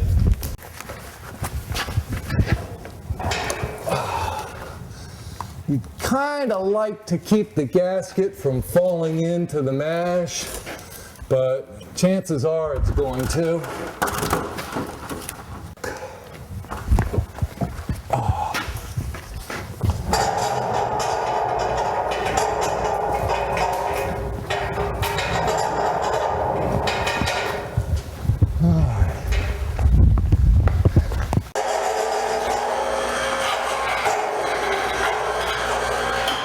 And that's about a safe level. So you see that thing's going to have a lot of steam coming. Let me go ahead and get this gasket out of the way.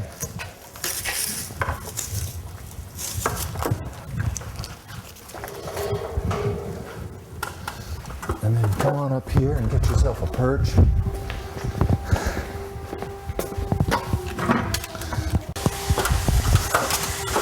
That corn really gets baked on those coils. And it's still just bubbling right along. You can't smell any alcohol in it to speak of.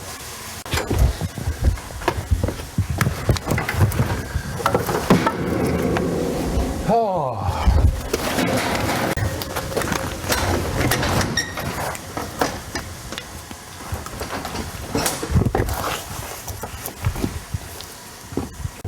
All right, good morning. It's another beautiful day in West Virginia, and we're ready to pump the corn out of the still. It's cooled off for 24 hours. Can't believe we have such a gorgeous day to do this. I took the time to sweep this area here and get all the rocks and stones, and take it from me, I shoveled out that pit there, because as the corn, some of the corn overflow collects there, we'll need to shovel it back up and put it in here to give to the cows, and we don't want any rocks or other impediments in it. So, all right, this is an auger screw pump, has a stainless steel screw inside of a rubber diaphragm in here.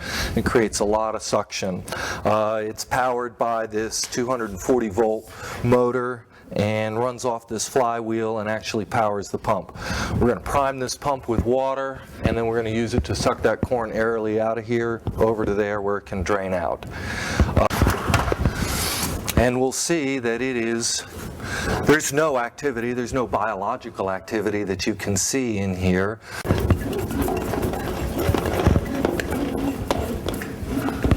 I'll put it all the way over there on the downhill side, and now it won't do that. Hopefully. You can see it start to fill up here. See the water there. And we're going to drop it all the way down into the bottom there. Now you should be prepared to move here in a second after you see things start to happen, and things are going to happen real fast.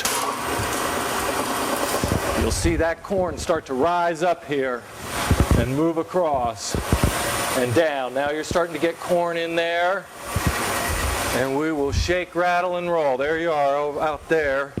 Starts with that, and I need water.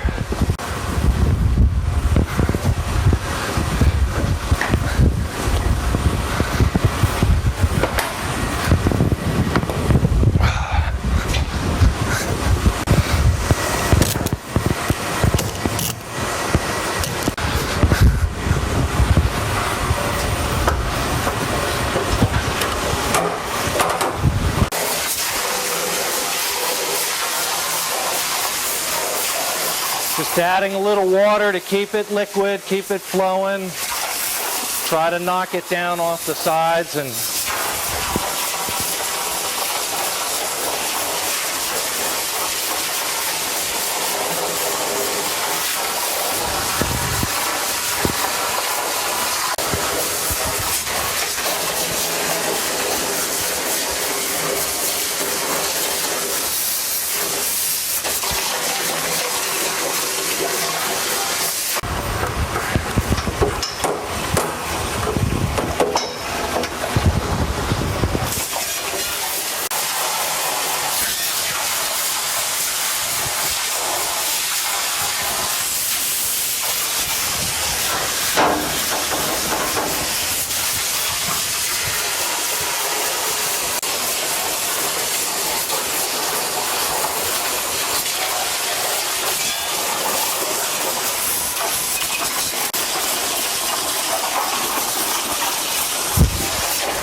Hopefully it will suck. Come on, baby, suck. Yes, you are. Good.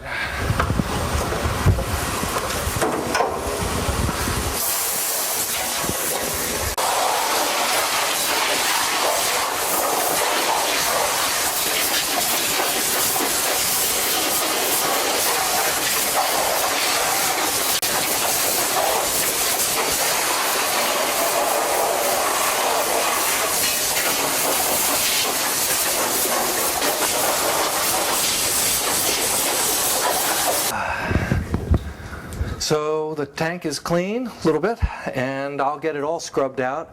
This will all collect bacteria, so you want to clean this as good as you can, just like spaghetti for 600 or any sort of cooking. I'll get this pretty sanitary, maybe a little spritz of Clorox at the very end just to keep the bacteria count down, and then we'll get some more corn, load it up, do it again. It's been an hour since we last pumped water and corn out of the still, and you can see that the water and corn mash is draining out onto the ground and going safely down there. In 24 hours this will be dry enough that we can take the jack stands out from underneath it and we can transport it. And it will just continue to sit here and lose water slowly all night long. As cattle feed, we're going to use it directly as cattle feed while it's still wet. And of course we want to make sure that there's no alcohol. There's no alcohol in this because alcohol, as we mentioned, is bad for cows, and there'll still be a little. They're going to enjoy this. And I'm going to finish cleaning out the tank, and in a day or two, when this thing is nice and dry, we'll drive out and feed it to the cows. And that'll be the end of this run, and we'll start all over again next week, loading in corn into the still and cooking it up and doing another batch. And the corn has dried. You can see there's big cracks and cakes and everything in it, and it's just a solid mass of corn. It's really nice and dry, and we're going to haul it off to the farm. And we're ready to take off for Troy's farm. See what his cows are up to today.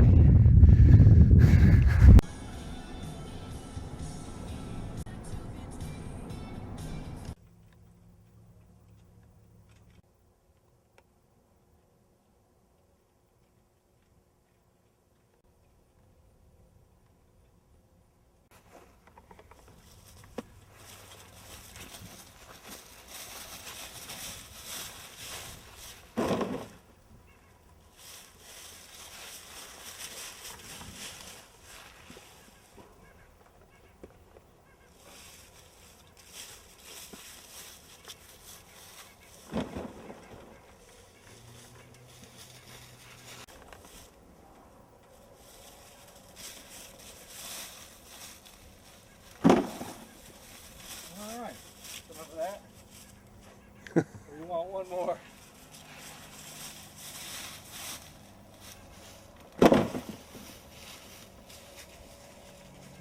There. Come here, at least I'll make it worth your time. Oh! What happened? Well, it is an electric fence, and it is wired, and I did get a little bit. Could you get that? That'll go. I got that. Did you? Cool. Well, and we got our third thing for the blooper section. See if you like that. I guess they're not going to like that.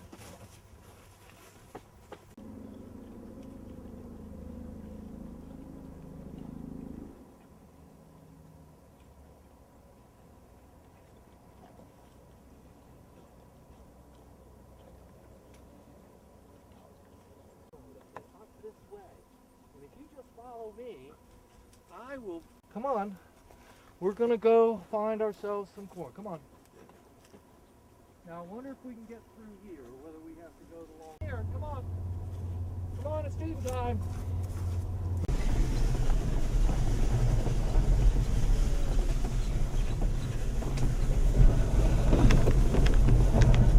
Sorry to drag you guys up here.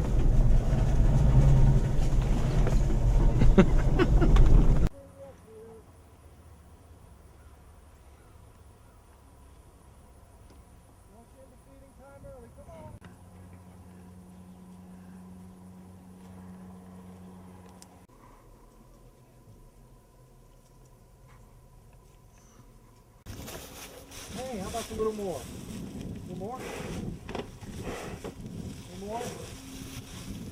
It's a handsome looking bull. Come here.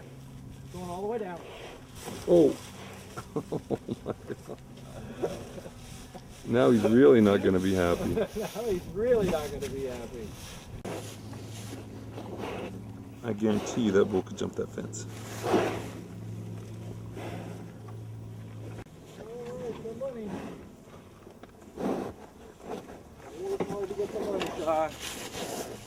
Come here, guys. Move out of the way. Give some to the little kids.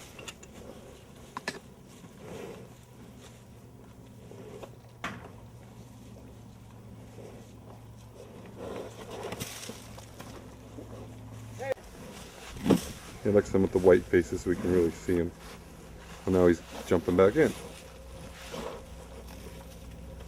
Let the little ones eat, pigs.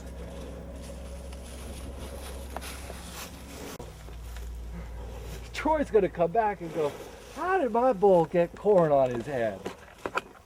Somebody'll nibble it off him. All right, that's more than enough corn. Those guys don't need any more corn. That's plenty of corn. Couldn't be a nice.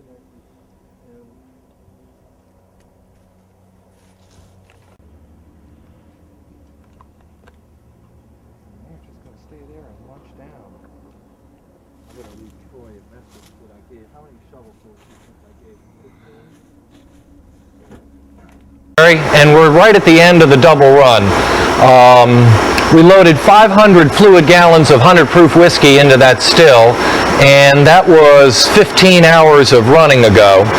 And the still began running at about 191 degrees with the boiler temperature, and now we're up to about 205 degrees. So over the course of 15 hours, we've risen 14 degrees, or about 1 degree per hour of running the still.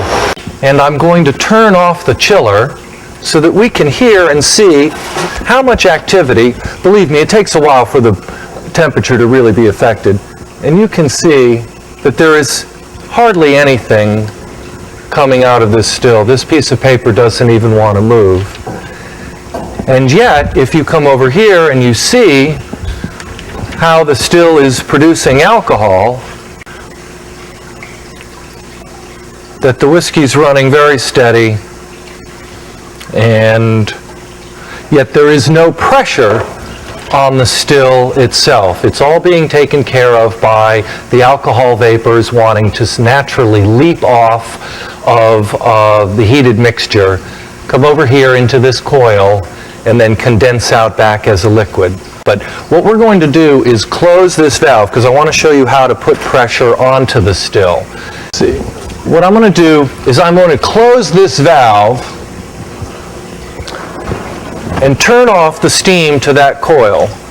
Now, all of the pressure is going through this valve down into this thump keg. So back here we have the thump keg, and all of the still pressure and the steam is now being directed down into this thump keg, where it is being bubbled through water down here in the bottom, re-vaporized as steam, and then up into this coil. And the backup of that pressure as the steam wants to bubble through it is going to increase the pressure on the still. When we go back over to that side here in a minute, I'm going to turn the boiler back on so we can build up a little pressure. You're going to see that it takes a little bit more pressure to operate the still through this device. So the purpose of this thump keg is to wash the alcohol through water or some other liquid. Some people use additional strip run material to increase the capacity of their still.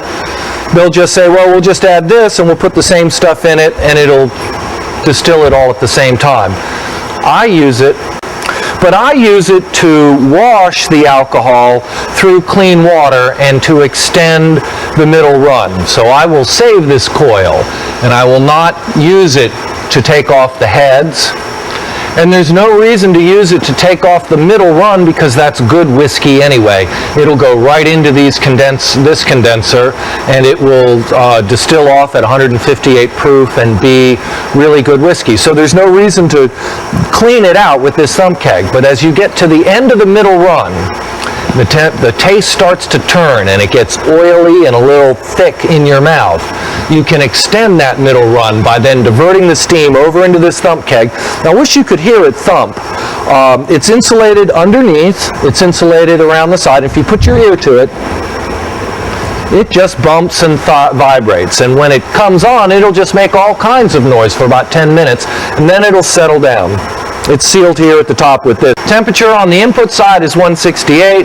It's coming out at 148. That'll go up as this thing runs a few more minutes. This is the new coil that we've made in order to open up the breathing of this still and take, as you can see, the pressure off of the still lid. And it's 1 1/4 inch outside diameter soft copper pipe that we rolled into a coil. We use a 60,000 BTU per hour chiller over there in order to use these internal coils in order to chill this water, but that's not enough. There's 130,000 BTUs coming out of that still every hour, and so unfortunately I have to supplement with about 5 gallons a minute of water and then open up the drain tube on the bottom side to about that amount. Then periodically you have to come up here and just top off your tank every couple of minutes. This thing wandering around over my head, of course, is the pump for the hydraulic pump.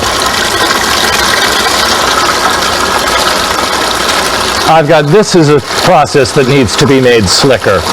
But for now, with all of this still, what you need is a larger reservoir. With the 2 coils running and 2 reservoirs, it works better. It's actually running at the moment. This is the coil that's actually working and condensing alcohol.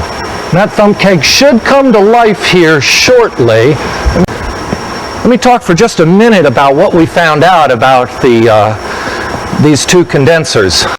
This 1 1/4 inch soft copper, 160 pounds per hour, 80 pounds every half hour, and so 320, so it takes just under 3 hours to fill a drum of 150 proof alcohol.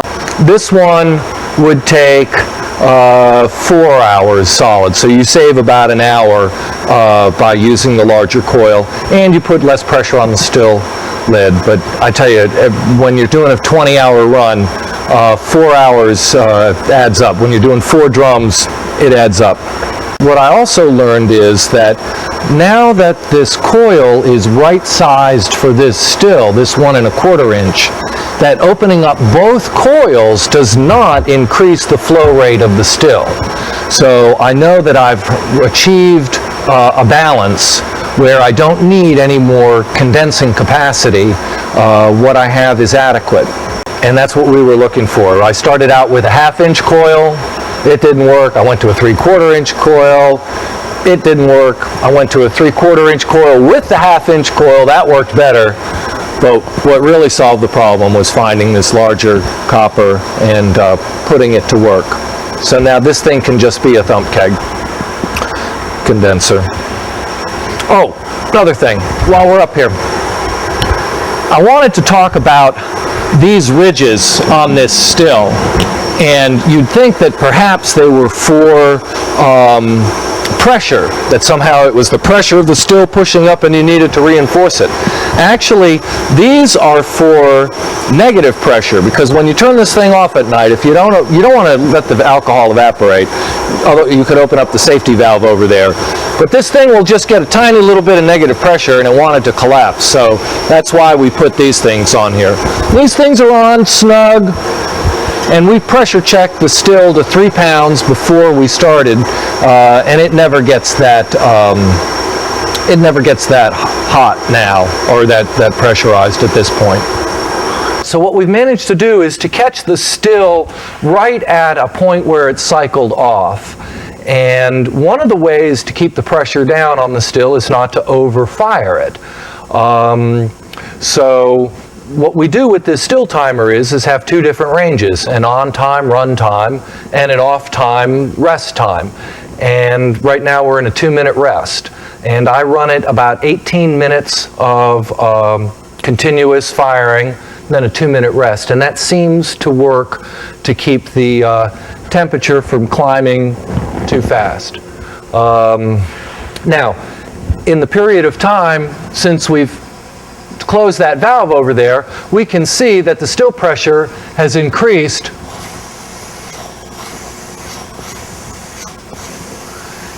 and that there's just a tiny little bit of pressure, but it's still nothing. You wouldn't even call that it's steam, but you really wouldn't even call it a teapot.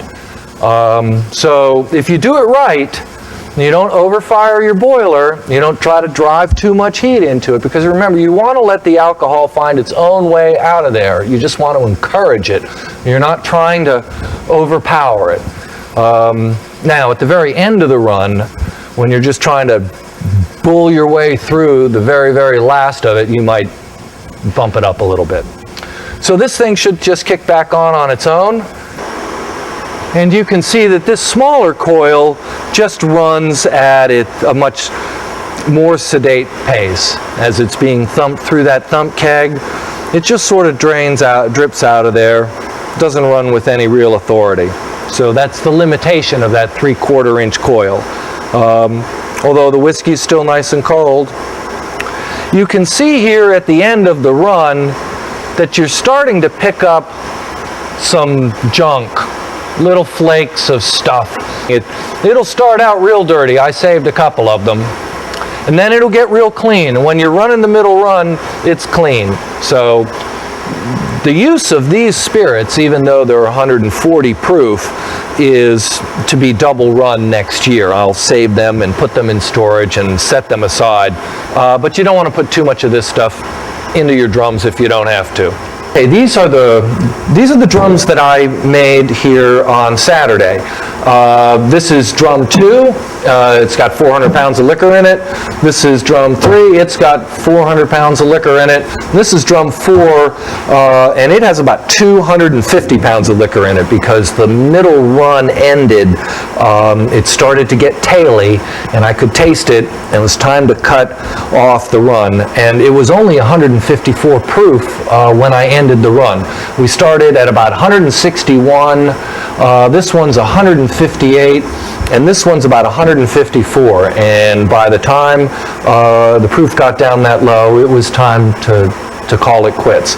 There will be probably 250 proof gallons concentrated in these drums, and that'll be the output, the potable spirits that I'll get out of this. I loaded 500 proof gallons, probably about a 50 to 65% recovery. What I'll end up doing is to blend these 3 drums all taste different. This one tastes a little bit like heads. This one is the middle run. This one's gold. I mean, it's just the best spirits you can make. This one, it has just a tiny little bit of tails in it. But what we'll do is we will take these 3 drums, blend them all back together again, and to achieve a good corn whiskey taste. Not too much heads, not too much tails, whole bunch of middle run. But other than that, there's 160 pounds of heads out there. It goes back till next year to be double run, and the rest will be just tails. And those are last year's spirits. So over the course of our 4 strip runs, which you saw the first of, I used 6,000 pounds of corn and generated 448 fluid gallons, which was in 8 55-gallon drums. And of that, 369 were proof gallons of 100 proof whiskey. And so that was what was available for the double run. And that's what we loaded into this. And then we had some heads and tails left over from last year. So I had 3 drums of heads and tails, and that amounted to an extra 121 fluid gallons and 149 proof gallons because it was over 100 proof. So I had a total 570 gallons, wine gallons, 519 proof gallons available to load into the still. Now, unfortunately, the still won't hold that much. I made too much whiskey. So I had to take the very worst of my tails from those 4 strip runs, and I had to take them out because I was only able to load 541 gallons. And that was to the rim with brim. There was no headspace left. As a matter of fact, I left so little headspace, it actually climbed up the lid and up the column a little bit. And when I opened up the safety valve over here, spirits ran out. So that probably wasn't the smartest thing to do. But I wanted to get as many spirits in here as possible. So next time I'll probably have to cut it off at about 520 gallons of what you can reasonably load into this still. The other thing I wanted to note is that the still is insulated. So there is absolutely no reason to lose heat from this still while it is running. Doesn't do anything for the taste of the whiskey or anything. All it does is make you run that boiler more. This is a 300,000 BTU gas boiler that I have found really puts in an hour's worth of good work in the morning and adds 350,000 BTUs into that still at the start of the run. And then it gets up to temperature, and it's only 25 pounds of rated for 25 pounds of pressure. So I keep it about 180, 190 degrees, falling up and down with the thermostat. This thing will not drive that still at 25 pounds, and this thing won't do it. So it helps, but it doesn't solve the problem, and you can't run the still by itself with it. But I wanted to show you what a good running waste oil boiler looks like, and it's taken a long time. I hope it looks good when I open it up. When you get your boiler right, I'll get a light. You know that that's combustion. I mean, you can just look at it. It looks like a good running spark plug, and it's just in a perfect slice right through there. You look at these tubes. You see, there's no oil in these tubes. Okay, there's dust and there's flake, but there's no oil. So you've got a nice hot. You're not over firing the boiler. And that's what this gas boiler has allowed me to do, is to not overfire this boiler and have to throw so much oil into it to start to try to get this thing over the top. Once it's up and running, this thing has enough juice to run it. And we will use static ground it. We will ground the pump to the tank.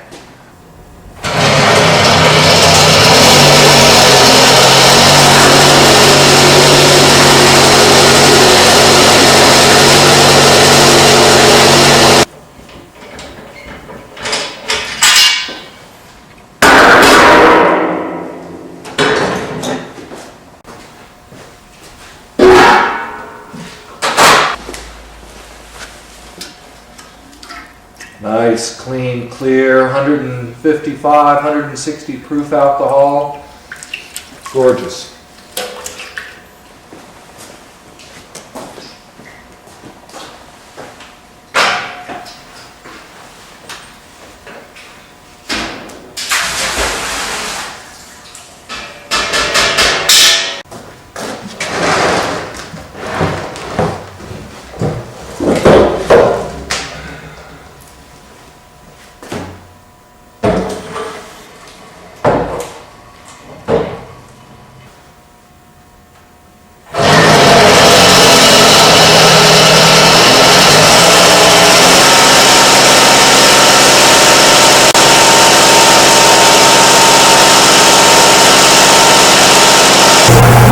We're back today for blending. Yesterday we blended up our double run from this year into one homogeneous batch. And today we're going to blend a batch of 80 proof Old Oak recipe Moonshine. And I have done the blending calculations at home last week. We're shooting to blend up 92 cases, which is 1,010 bottles or thereabouts. Now last thing is, when we get all this blended together, the proof is going to come out about 85, 86. Again, alcohol loss, and the proof is going to go down over time. But what we're going to gain in that process is we're going to be able to soak the moonshine in these oak chips, bag of oak chips here. And I've filled just muslin bags, and you take the oak chips and you put them in there and tie them off. So we will suspend these oak chips at different levels in the tank, and we'll just treat them like tea bags. And every day we'll come by and pull them up and down, and over the course of a week, that moonshine is going to transform from just plain old corn whiskey to nice oak-flavored, sippable whiskey. Oops.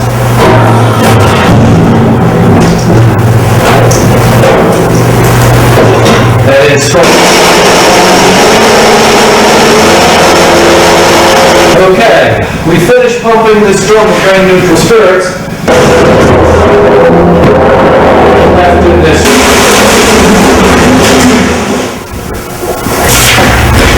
Okay, now we're ready to add water. We finished with the alcohol pumping. I can turn the heat back on, and we're dealing with this water. Pump in, turn it on, and pump all the water in this container into the tank.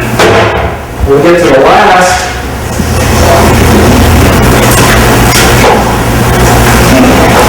addition of water. You have to be careful and do it by precision. But for now, just pump water into the tank.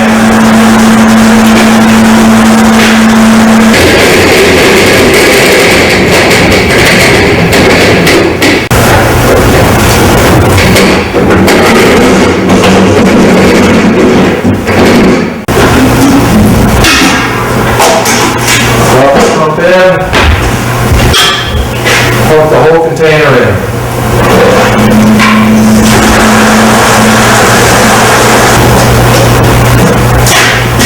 Okay, the second drum is in. Okay, well, it's set long enough, and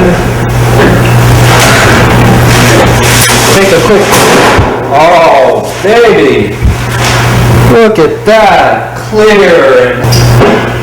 We want to get our initial proof of this blend before we put the oak chips in it.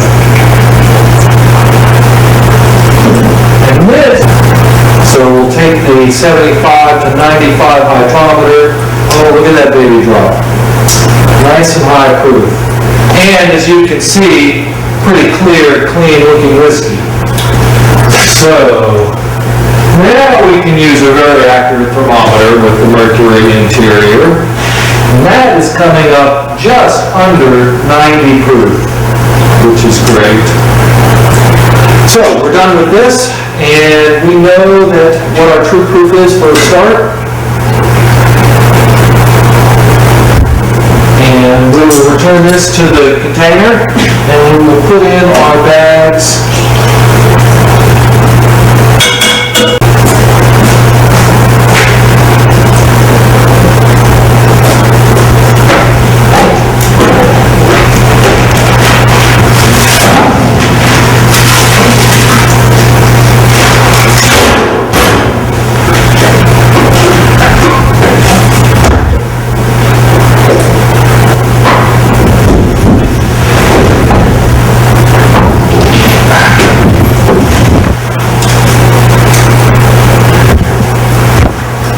Bag, 2 bags, 2 bags, 4 bags.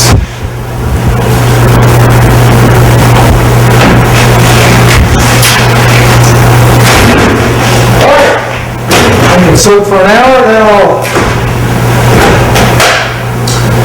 do another jog up and down. Eventually they'll get to where they're mutually buoyant and they'll soak in the middle. I'll hang them at different levels. And on them every day for the next week, and in a week we'll have some good brown whiskey.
Alright, this machine works by vacuum, and it draws the whiskey in from one vacuum and out the other, and then you'll see when they get full, it goes into this overflow tank back here. You get the fill, and let them go.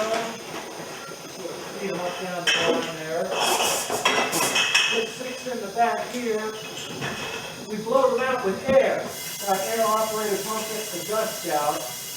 Doesn't take a lot of pressure. And fortunately, the fills are all running really solid. More bottles, close this off, stop here.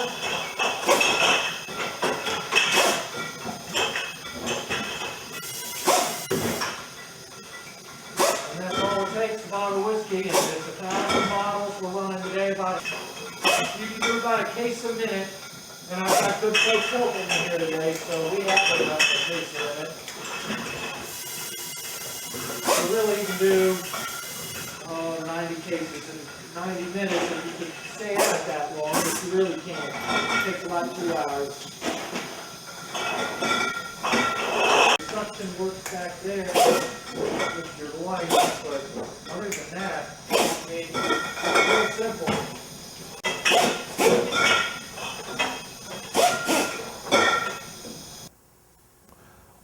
Well, we finished the bottling run on Sunday, and now it's Wednesday, and we're just finishing the labeling operation.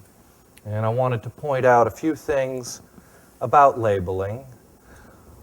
The reason that we do it this way, I would like to do labeling and bottling all in one operation, but as you can see, labeling is a different pace, has a different feel to it, and you really need to pay attention to what you're doing just to keep the labels running straight in the machine. Make sure the caps are tight, make sure the labels are going on properly, and it's just less hectic and more contemplative to label than to bottle. Also, the bottles tend to come off the line wet. Because there's no way you can keep the bottles completely dry, even though the vacuum system works pretty good.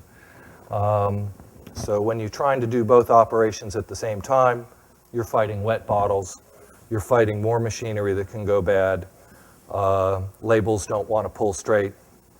Sometimes there isn't enough glue on them and you have to stop the whole operation. The other thing you want to do is my new capping machine worked very well. It worked so well that it actually burred the tops of some of the caps because we're now putting on caps so tight.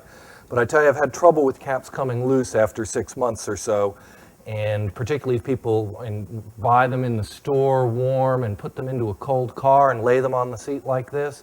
After 6 months, you can't be certain that that cap's not going to leak, but we're trying our best. But when you get a burred cap, you just have a little Scotch pad here, and you just sort of clean up the top of the cap. The other things you need to check for in your labeling operation: does your barcode scan? It comes back from the printer, it looks like it's a barcode, but you have to run an infrared across it and make sure that it actually will scan. Is the barcode correct? They put the barcode into the label plate separately, and if you're not careful, sometimes you will get the wrong barcode on the back of your label, which will cause no end of trouble down at the ABC warehouse. Now, in terms of labeling itself, there are marks on the bottoms of these bottles. There's 750 milliliters here on the front, and there are some casting marks and code numbers on the back to show what mold it is and when it was produced, and perhaps even who produced it if you could read it. But there's one mark here on the back which I'll show you, which will line up, and then you give it a turn, and that puts on the front label. Then you turn that label to where it also lines up, where the label edge itself lines up with the edge of the guide, and then you get a label on the bottle with 2 fingers, 2.5 fingers spread on this side, and 2.5 fingers spread on this side. Make sure you got 12 in each case. There's nothing worse than sending down a case without one in it. And make sure you've got the right case label with a barcode on it that scans. Stick it on here. And we're ready to send another one off to the ABC warehouse. All right. Okay. All right, I want to show you how this labeling machine works. I wish I had an automatic labeler, but we don't. We have a semi-automatic hand labeler. And fortunately, my printer is kind enough to give my labels to me alternating front and back on the same roll, which really makes life easy for this machine. And as we talked about before, there are small little embossings here on the back of the bottle. And we use one of these as a guide. These are all adjustable and you can move them. You actually have to calibrate the machine. This is our marker here for where a label starts. And you want to end in the middle between the next label, okay? And then take that label and just turn the corner of this label over to the marker as well. And then if everything is right and you've got the height adjusted on the bottle properly, you get a square label with the 750 milliliters generally in the front of the bottle. And repeat 1,110 times, and you have yourself 90 cases of whiskey.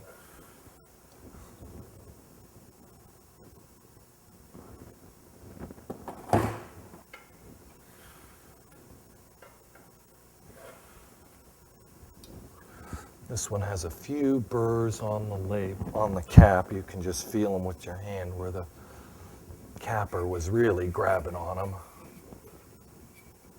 Burr those off. Now you're ready to go.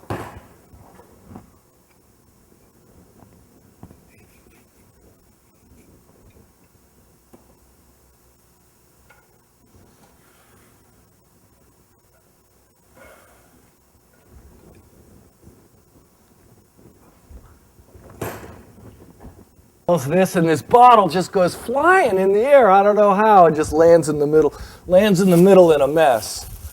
So that'll be fun to put in.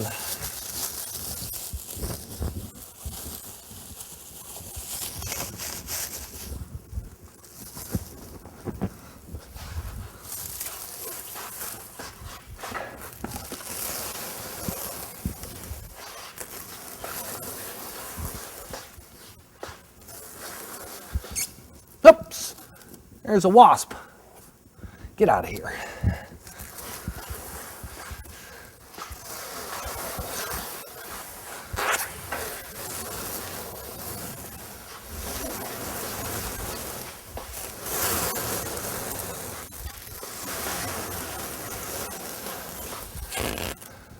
All right, and I'll wrap the last of that when I get the full stack.